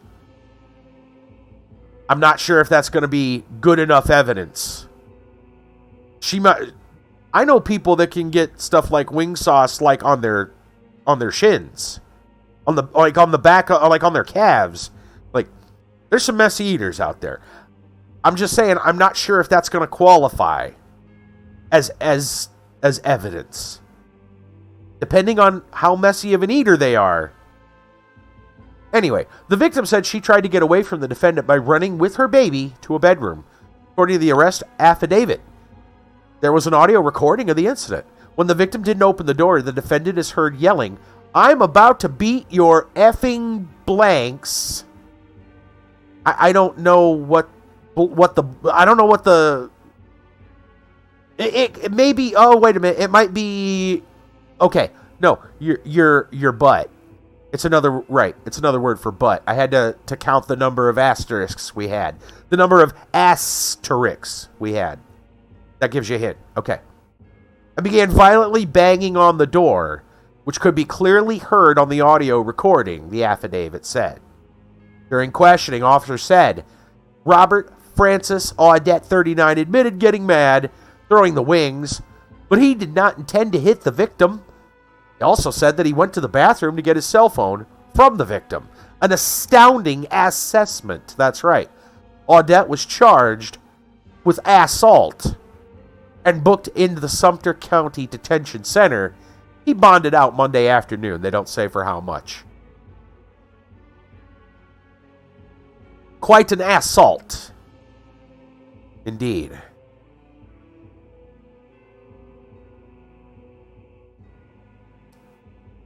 Hit with chicken wings.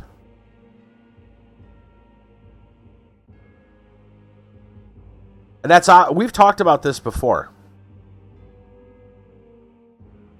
When you throw food at someone, you're committing two types of abuse. You're abusing the person by throwing something at them physically. And you're abusing the food by wasting it. It should be a double charge. We've talked about this.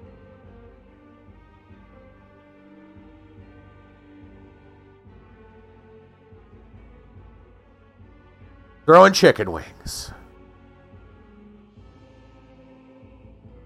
All right. That Frog Detective plush. I closed the Florida Man stories, and there sat the Frog Detective plush. He's looking so snappy. Okay. I think that's it for story time tonight. I very much appreciate everything, including especially I should say, the Florida Man stories. The one about the Italian language is an interesting one. But yeah, that'll be it. We're going to take another break. We will come back and we will let the good times roll in the DLC.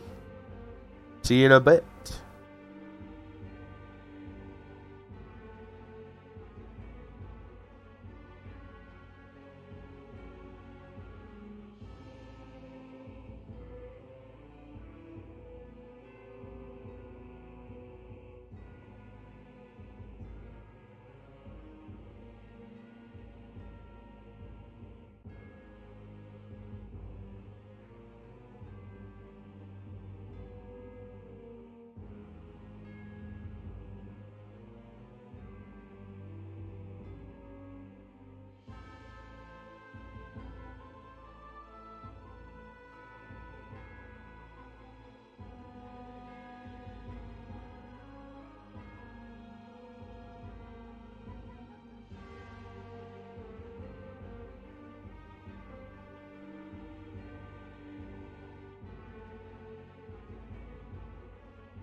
All right. I have returned. And we shall continue the surviving of vampires. Let's go. Let's check out the new character.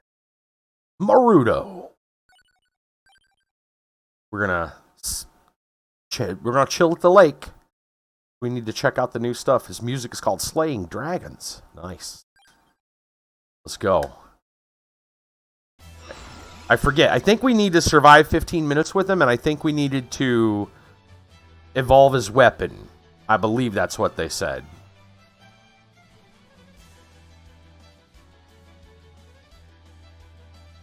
So let's see what we got. He definitely counts towards slash. That makes sense. Beginning, of course. Not part of Iron Blue Will.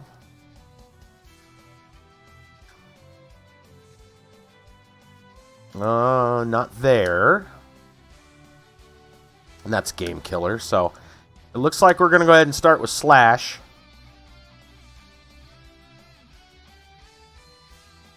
Yeah.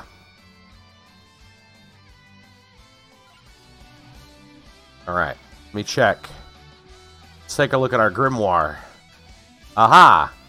So, yeah, obviously the 3 spells become the Spellstorm or Spellstrom. We got to figure out what evolves his sword. Well, let's see. We don't know anything about that sword yet.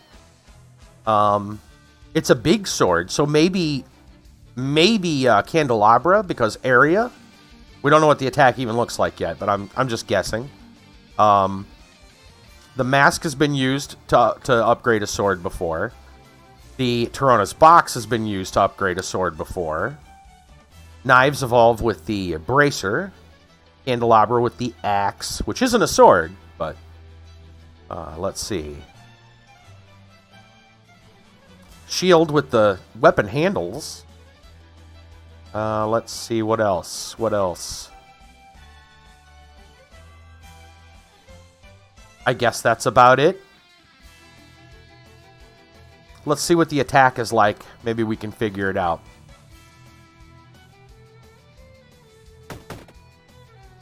Similar to the whip. It's very similar to the whip.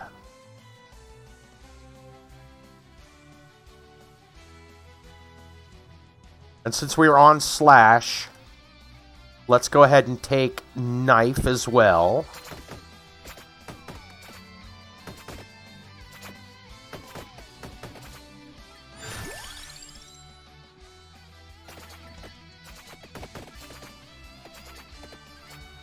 I forget, slash works with whip too, doesn't it? Can't really see it from here. Pretty sure it does.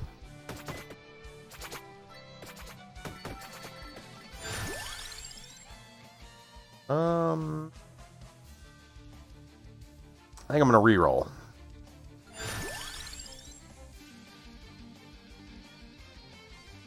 Laurel would be useful right now, so we'll take it.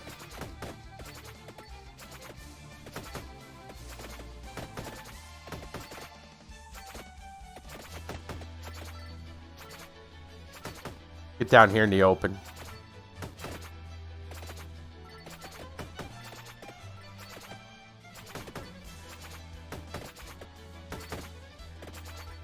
Okay, and sneak back up here and grab that experience.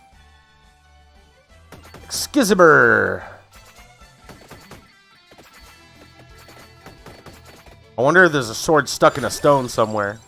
We're gonna have to go find.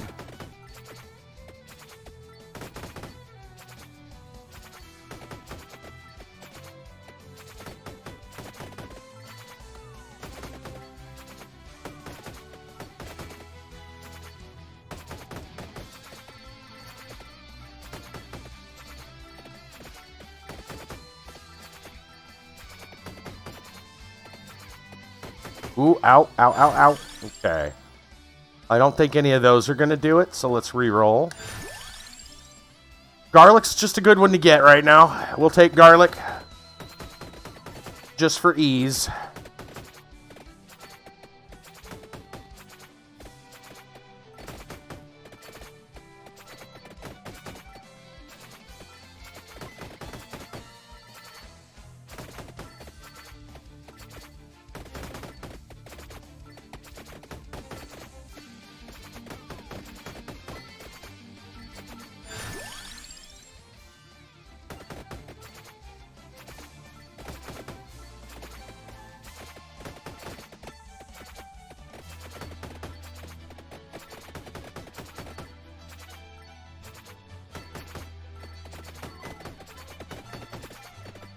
Flopping fish.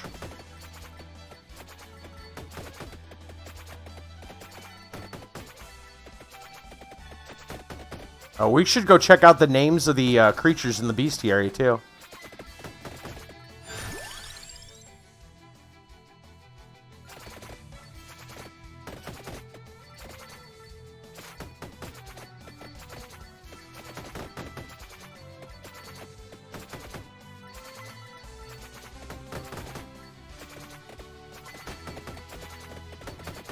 Ooh. Oh, chest. Nice. Garlic.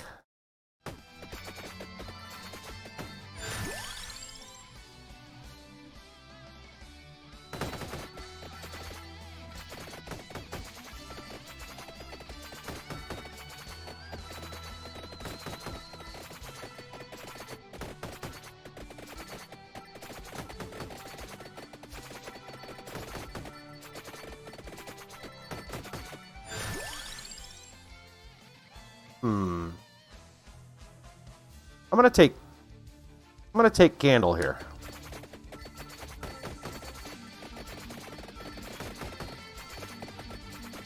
Even if it doesn't evolve it, it will increase the garlic radius.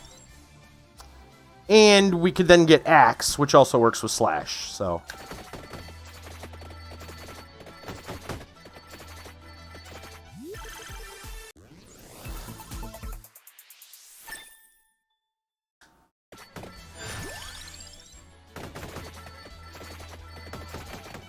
Tempted to take that spinach.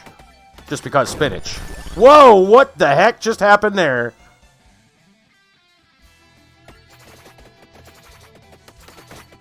Was that something Excalibur does?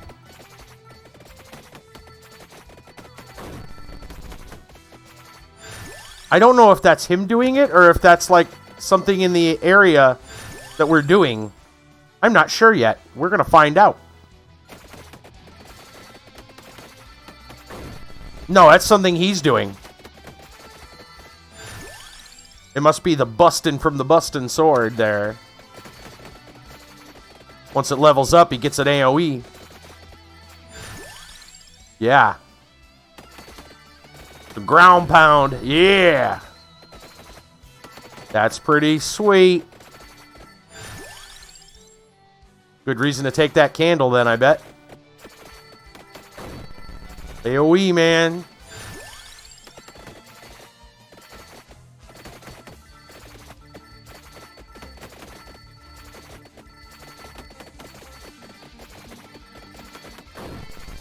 Oh, that's nice.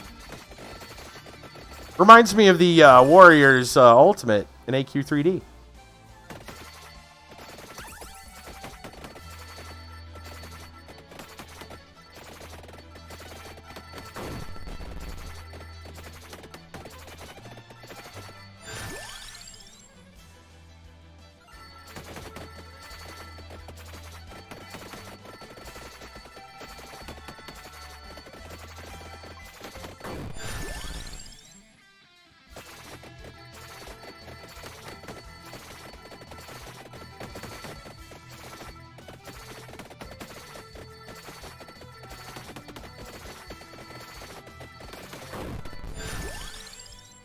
Pretty good. I like that better than the whips.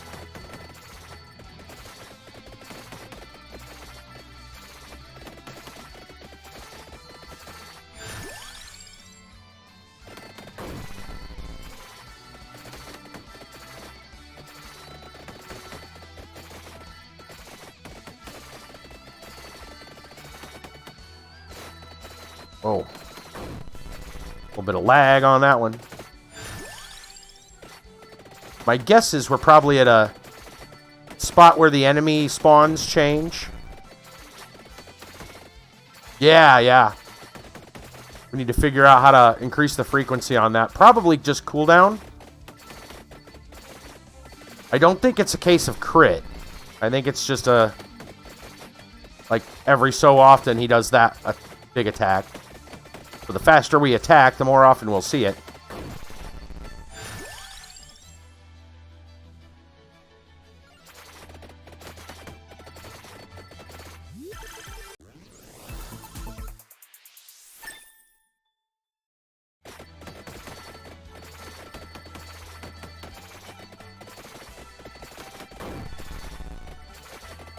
That is a good one, though.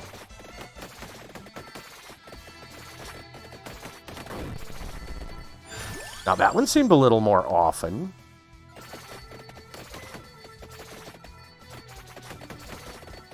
Yeah, I think we're at... I think just crossing a certain spot there is where the spawns change.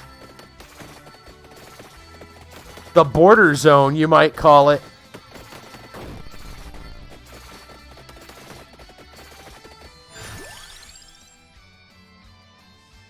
I think we take axe.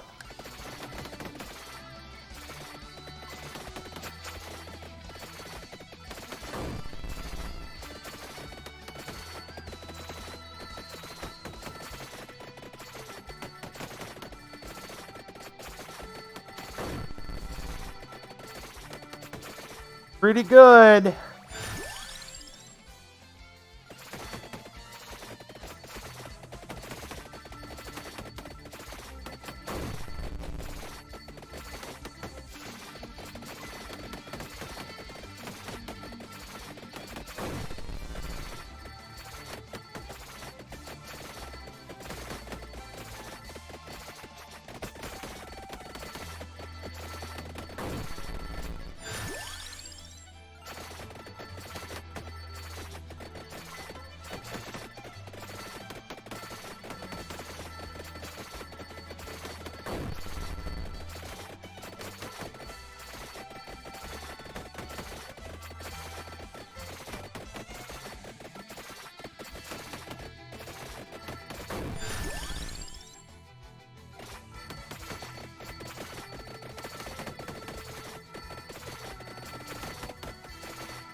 Nico, what's going on? Let's go for spinach. More damage.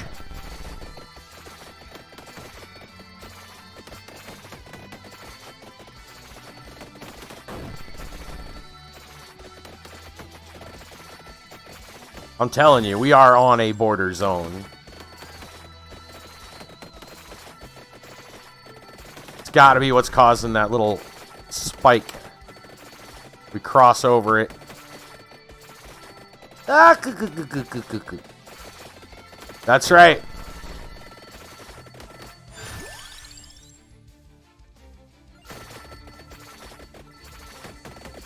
It's the only way to get stronger, man. You gotta eat the spinach. Well, it blows me down.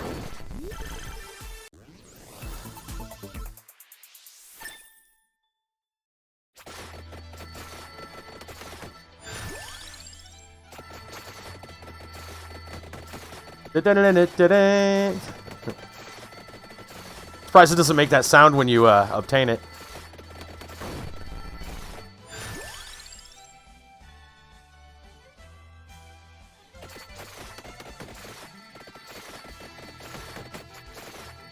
I'm gonna go snag that cross over there. Boom! Oh, that's so very nice. Players is hated by the fishes. The fish is desperate to kill the player. Right? Those are some angry fish, dude. They are jumping out of the water just to come kill me.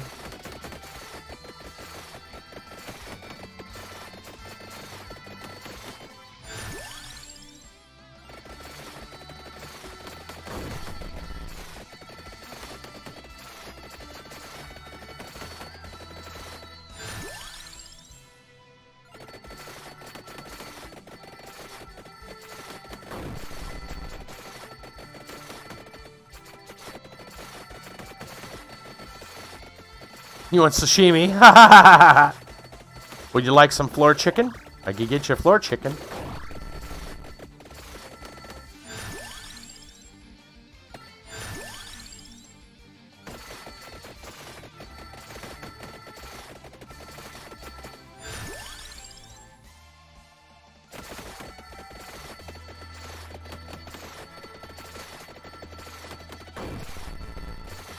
And that's a good one. I like it.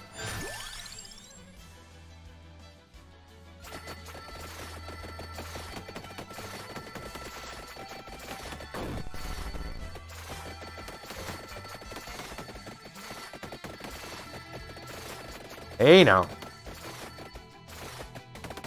Fish are getting feisty.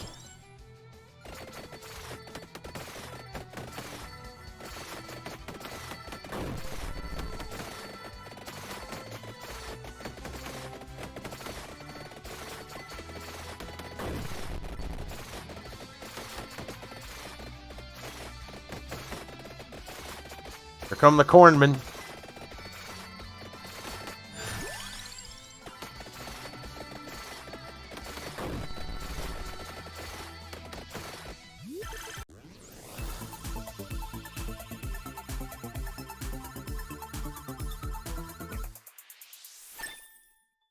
I see the new items were added to the stream of randoms in there.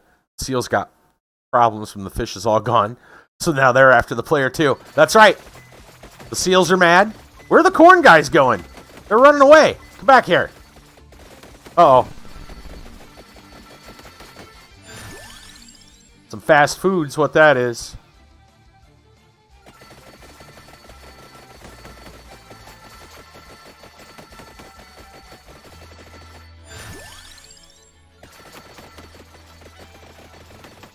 Garlic and spinach. Here comes a big chicken. Oh. Super corn. Tasty dish, that's right. Oh man, there we go. Garnish. Right. Ooh, speaking of hungry, there's the Soul Eater. Oh, it's on now. He's moved up from eating flesh to eating souls.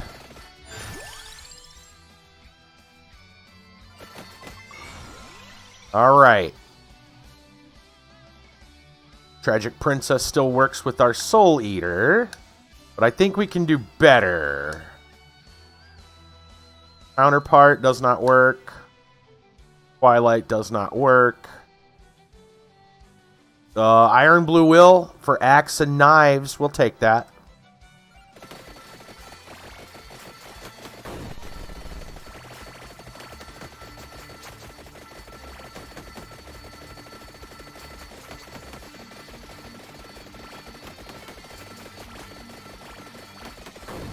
There we go. We are slinging weapons.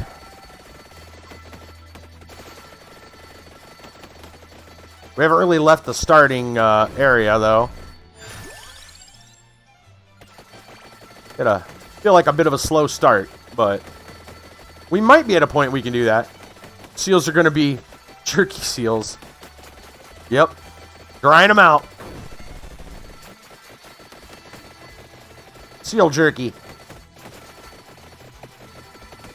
Mutton's on the menu now, though. Time for a leg of lamb.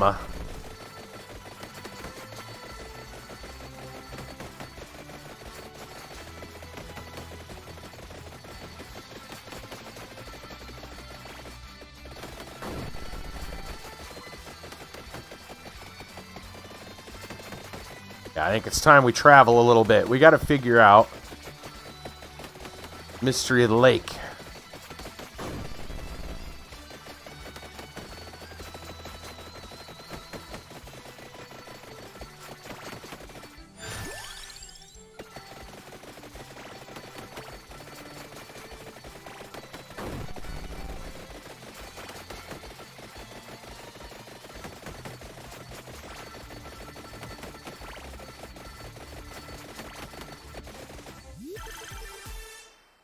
Fisherman? It might be fisherman. Can't tell. They'd be mad, though. You know, we already killed the fish. Then we killed the seals. Zombie horses. That's what those look like, yeah. They're green.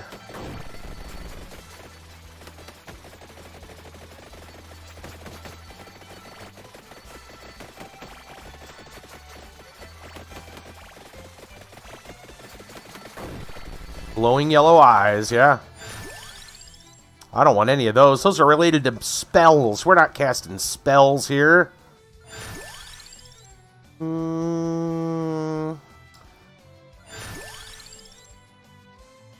Cross counts towards slash, I believe.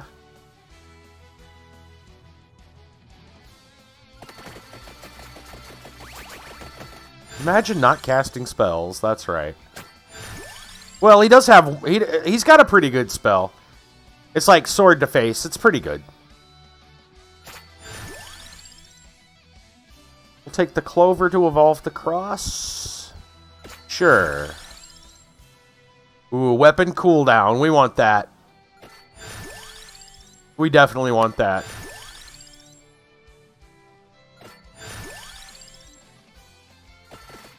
It's a book, but it's an empty book.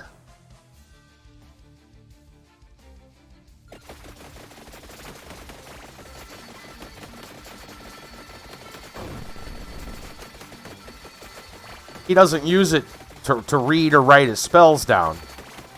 He uses it to smack people in the head with. He throws the book at him, as it were.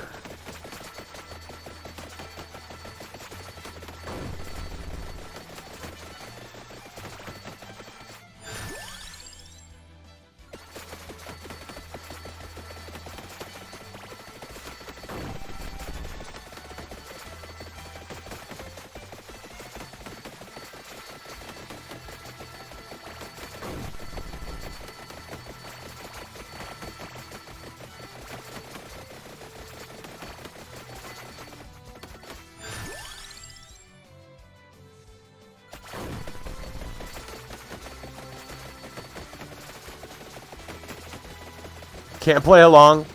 Can't play long. Oh. Sleepy mode. Sleep mode activate. Yeah, no problem. No problem.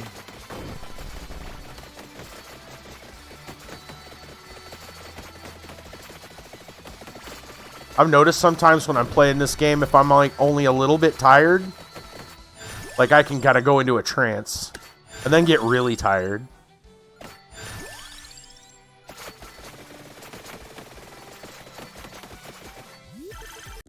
And almost fall asleep. I do that with that other, the one on my tablet too. What is it? Survivor IO. Another similar type of game. I don't know.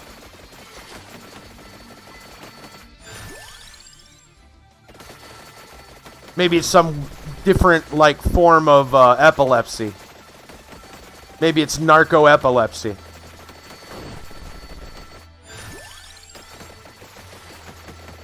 Just decide to get sleepy instead.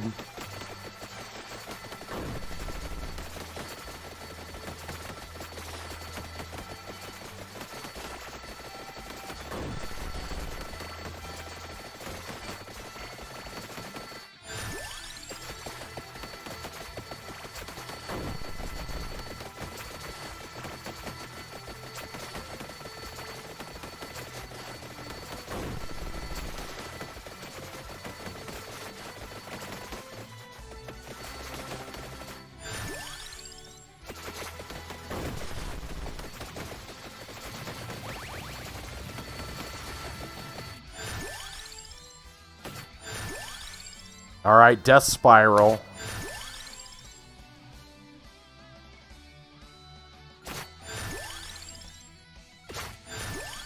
Still haven't evolved the sword yet.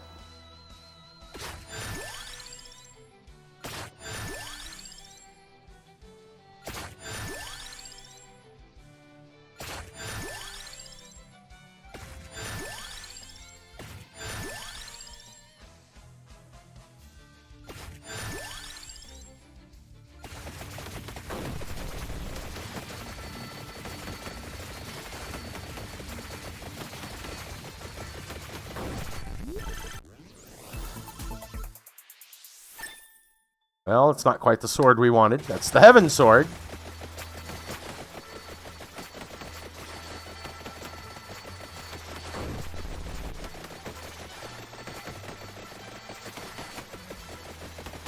Trying to see if there's a hidden path. Aha! Maybe. Maybe not.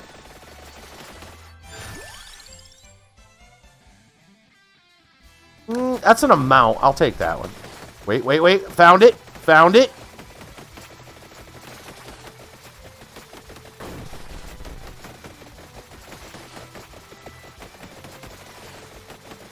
Where are we now? Oh, we're at a, I don't want that. I do not want that. Well, that's interesting to know you can get there. Not what I was looking for, but...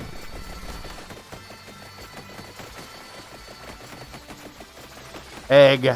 Nice. Let's see if we can get back in. Oh, really? Is it one way? No, there we go. Okay, let's see where this goes.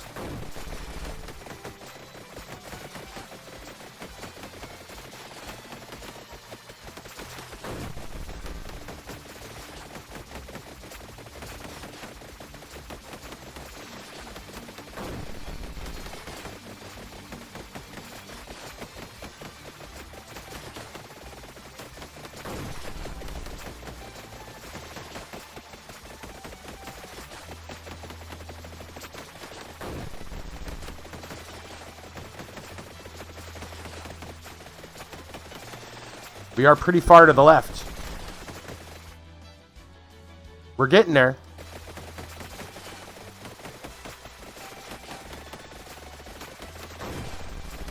Are we about this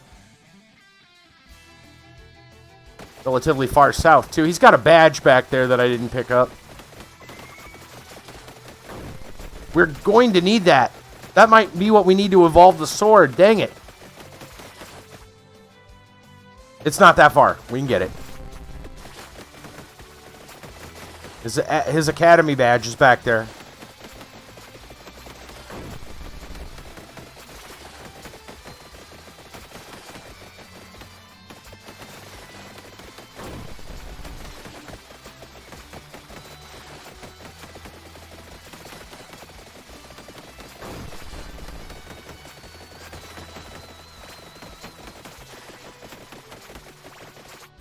There we go.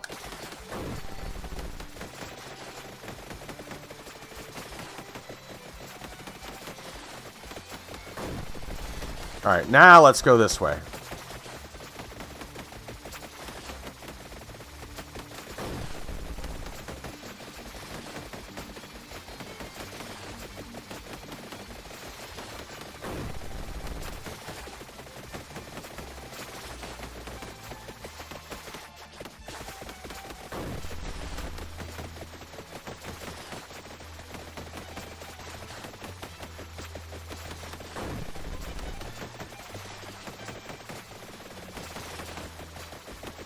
River.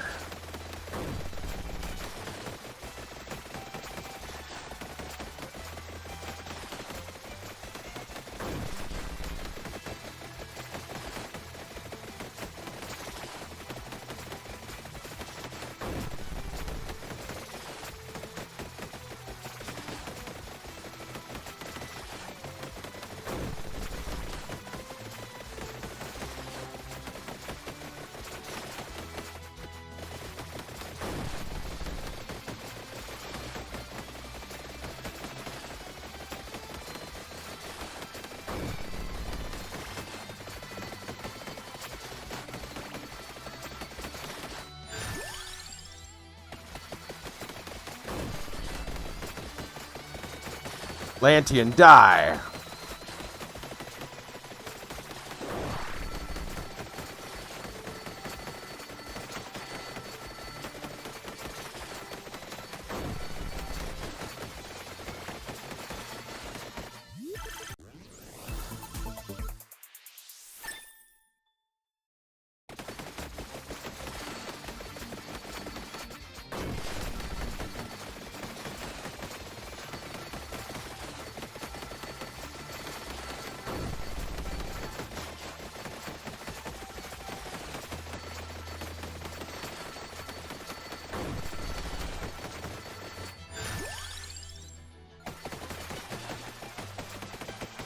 Can we get through here at all? We can.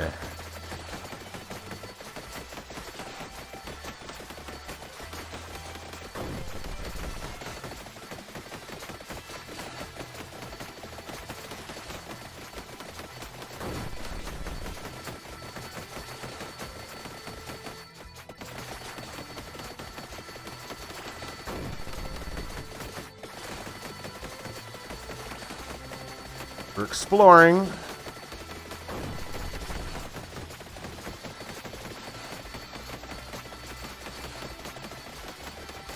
Aha! Aha! What is this?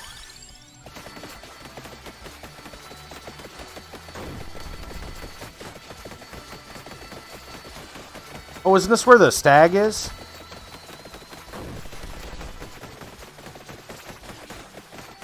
This is where we normally find the Gaia. Or am I wrong? This might be a different spot.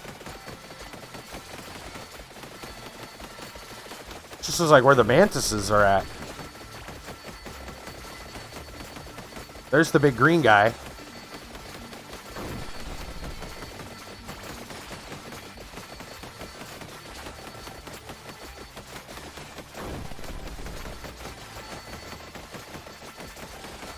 Oh no. Yeah, I think this is where the skulls are. Well, it's farther south. Where the skulls are.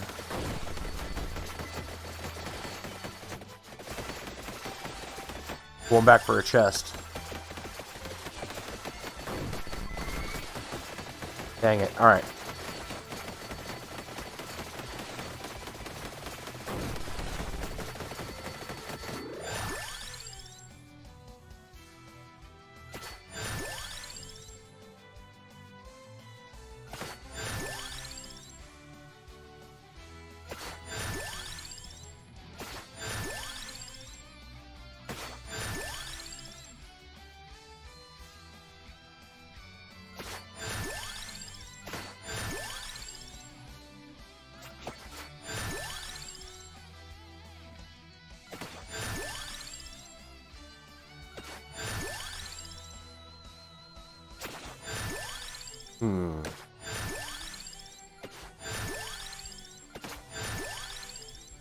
A lot of scythes.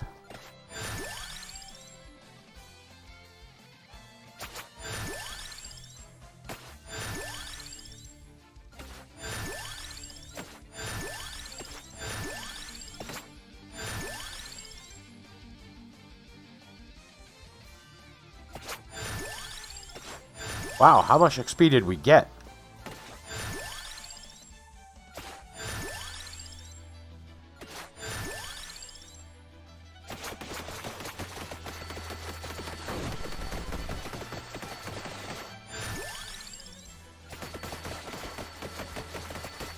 Yeah.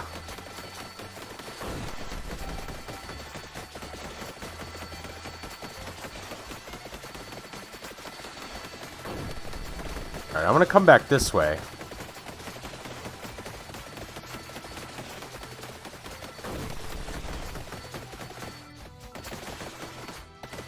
Skirt up around here now. I was gonna say, I thought I saw like a tunnel. What's over? Whoop. Give me that. Oh, dang it.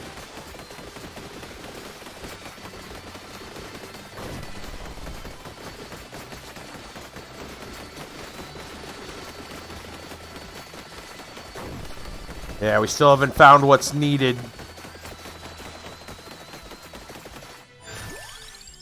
Still haven't figured out what it takes to evolve the Excalibur. I thought maybe just the badge would do it, but apparently not.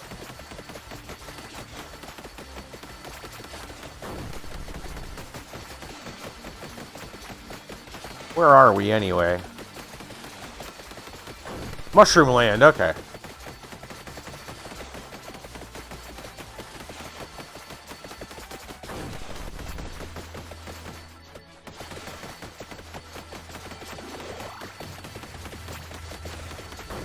Oh, we're gonna toast some mushrooms now.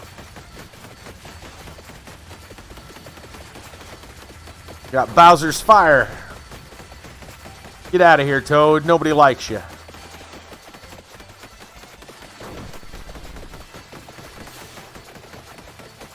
Oh, guess who? Stag is back.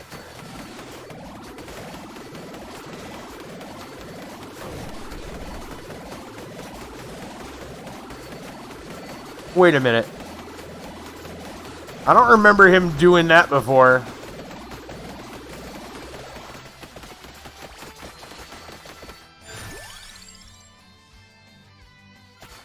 I think that was the stag. I think. I'm not certain.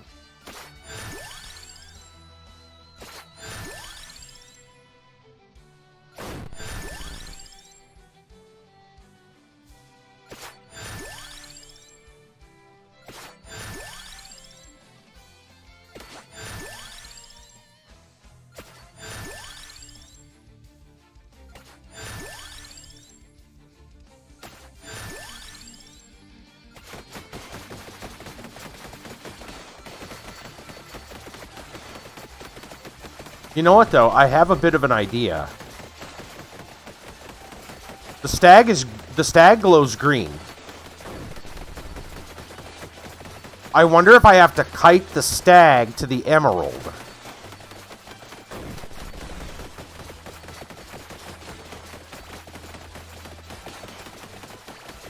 Now, if only I can remember where the emerald is at before I kill the... Oh, the emerald's actually not that far. Emerald's over here. I try to avoid killing the stag.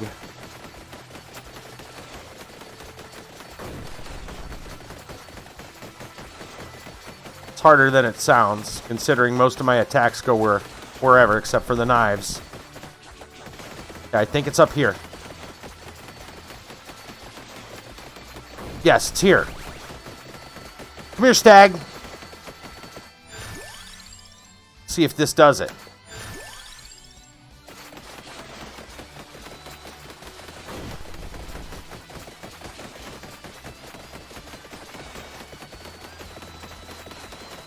Come on, man. They're right there together.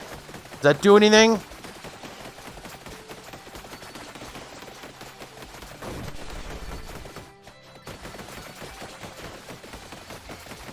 I guess not. Well, maybe I have to kill him within the vicinity of the emerald.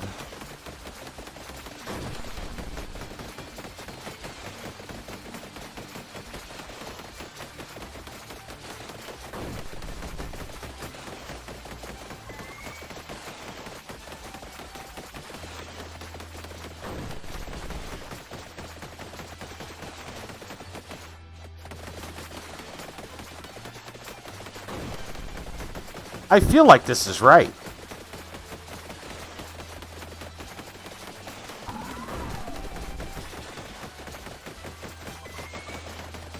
That didn't seem to do it, though.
There's a chest down there I want. I have to go all the way back around to go get it, I bet. I don't think I can get out from here.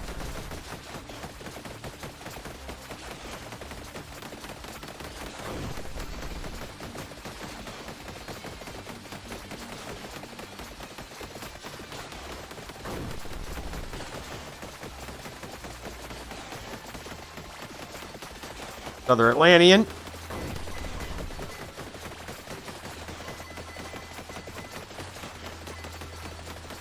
Hi, Atlantean. Bye, Atlantean.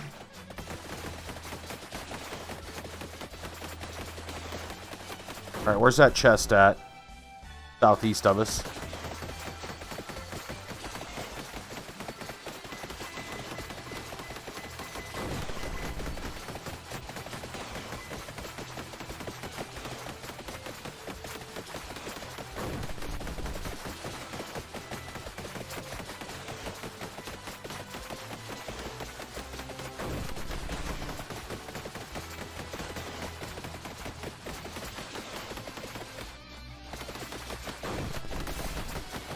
Reaper! Oh, nothing there. Alright. So, we did not evolve the weapon yet.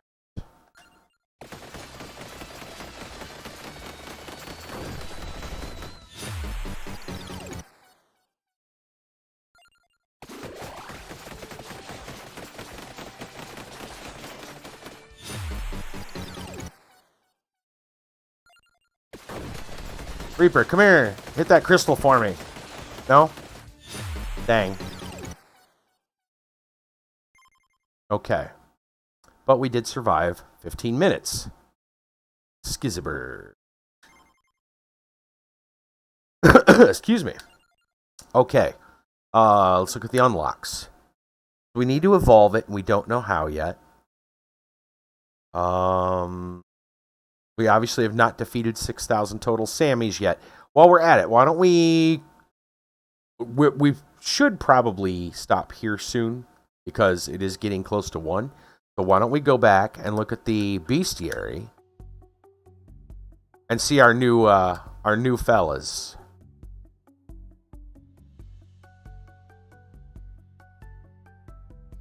What'd that say? Missing church? Poisonous worms from their slither from river lairs aboard the boats of blasphemers to deliver divine intervention. Once on deck, they unleash a torrent of merciless proselytizing and acoustic guitar music in the name of their god. They've not managed to win the Squirm Mother very many converts this way, since they inevitably kill and eat any prospective new worshippers. Nice. Avatar of Gaia. Very natural order is under threat. A great coalescence of all life's benevolence manifests in corporeality. A being of such grace and beauty as to bring civilizations to their knees in awe. Purest embodiment of that which is virtuous and true. The very heart of the planet given form. It once caved a man's head in with its hoof for peeing in the lake. Blood and bits of skull everywhere.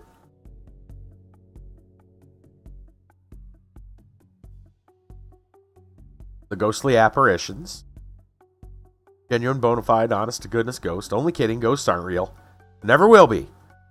Sooner call this thing a vampire than an actual ghost, and I haven't seen one of those yet either. Nice. Fungo Man. Biosynthesis skill allows Fungo Man to restore 250 HP over 5 seconds, during which time its healing beam ability grants 50% more health. Cloud of Spores deals 134 damage and slows all enemies that enter its radius 4 seconds. While clearly born for battle, the fact Fungo Man does none of these things in a fight renders it rather useless. The average hag, yep. Wish to win favor with this consummate hag, you must prepare his favorite meal, hagberry and hagfish stew with a side of haggis. Just can't present the dish as a freely given gift, however. They'll insist on haggling for it. Juggles. Beautiful but malicious steed with all the strengths of its 2 compositing forms and none of the weaknesses. Size, strength, and stamina of a horse paired with the unrivaled cruelty of a trout. Horsefish. Those who dare mount it are swiftly dragged to the bottom of the lake, seemingly unaware they could just get off and swim away. Morona. Much debate on whether or not this creature of Welsh myth predates Christianity. Clearly it does, otherwise, first historical record of its sighting would have definitely read, Jesus Christ, what is that godforsaken thing? Yeah, right? No kidding. Hand of glory. The pickled paws of purloining prisoners propagate perilous pains with pinches, punches, and plenty of picked pockets. Also, They're just really creepy and gross. Ew. Not a damn. They're dwarves. Just regular old dwarves. What more do you want exactly? Some sort of clever twist on familiar folklore? A delightful parody full of puns and unsubtle political allegories? Sorry. I've not a damn thing to say about that, other than the fact that they're dwarves, and they believe in free universal health care. Crockett Frigatore. Its magic harp can put people to sleep in the hundreds. Fiery gastrointestinal outbursts can wake people up in the thousands. Consistently compulsive nature of this gaseous goblin's explosive expulsions provides relative safety for any who may fall foul of its lowery lullaby. Darn all, GLaDOS. I say you're behind. You still don't give me the darn cake? I know. The Green Knight. The original Green Knight would challenge brave warriors to freely strike him anywhere on his body, but vowed he'd return a year later and return the blow in kind. These chartreuse charlatans are well versed in the legend of their progenitor, using his fabled challenge to lure enemies close before kicking them right in the plums, chopping their bewildered heads off. Brownies! That's what they are. You finished Portal 2. Nice. Once friendly fae folk who lived harmoniously in human homes and merrily performed household chores, asking only kindness in return. This peaceful coexistence continued until landlords started counting brownies as additional occupants for rent calculation purposes. Nice. Forcing poor villagers to turn them out in droves.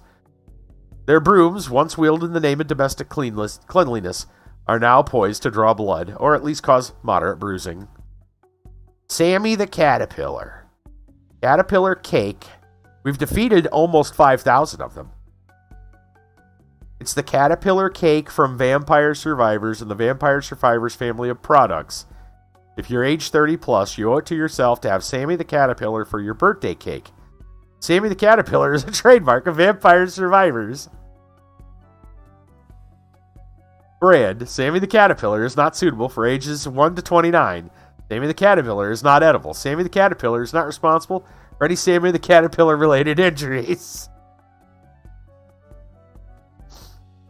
Sam the Sand Clown. Clown.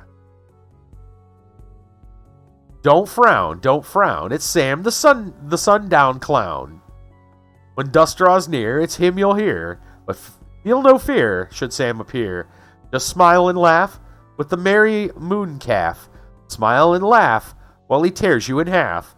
He'll dance, he'll prance, he'll slaughter whole families given the chance. Don't frown, for the sundown clown has come to your town. Sea Trow. Unlike their hillier cousins, the sea trow are neither fearsome enough nor cute enough to become the next big toy fad. Embracing their inescapable mediocrity, they've become keen hobbyists, spending most of their days painting figurines and beach combing. The hill trow. Warmongers peeling. I feel like that's part of. No, I thought that was part of the last DLC. No, it's not. They've since erased their bloody past. Yes. Convince the world they're nothing but fictional inspiration for a line of adorable dolls. This is how you rule the world, not through war, but through merchandising opportunities. That's right! Merchandising! Lamuga. Described from the legendary vegetable lamb, a sheep suspended above the ground by a mighty plant stalk connected through an umbilical cord. It sprouts other sheep from its body like bizarre woolen fruit. Your humble lore keeper is not making this one up. Seriously, it's in books. Go home. Folklore, you're drunk. Interesting. Vulvio. I've read some weird creatures in books and history and stuff too. I've not heard of that one before. That's interesting. Do not be fooled into thinking these furry fishermen are related anyway to the common werewolf. Have you ever seen a werewolf catch a largemouth bass? No. That one time does not count. Nutmeg. Descended from catfish, supposedly, suggested by their facial whiskers, heavy flattened heads, and curious feeding habits. They pose as virginal maidens and lure gullible Lotharios to their lairs. Wispark. Among the very first beings to make their homes in the Great Lake, they understand its secrets and mysteries better than perhaps any other. Great irony, then, that casual observers only see them as fish out of water. Cafoose.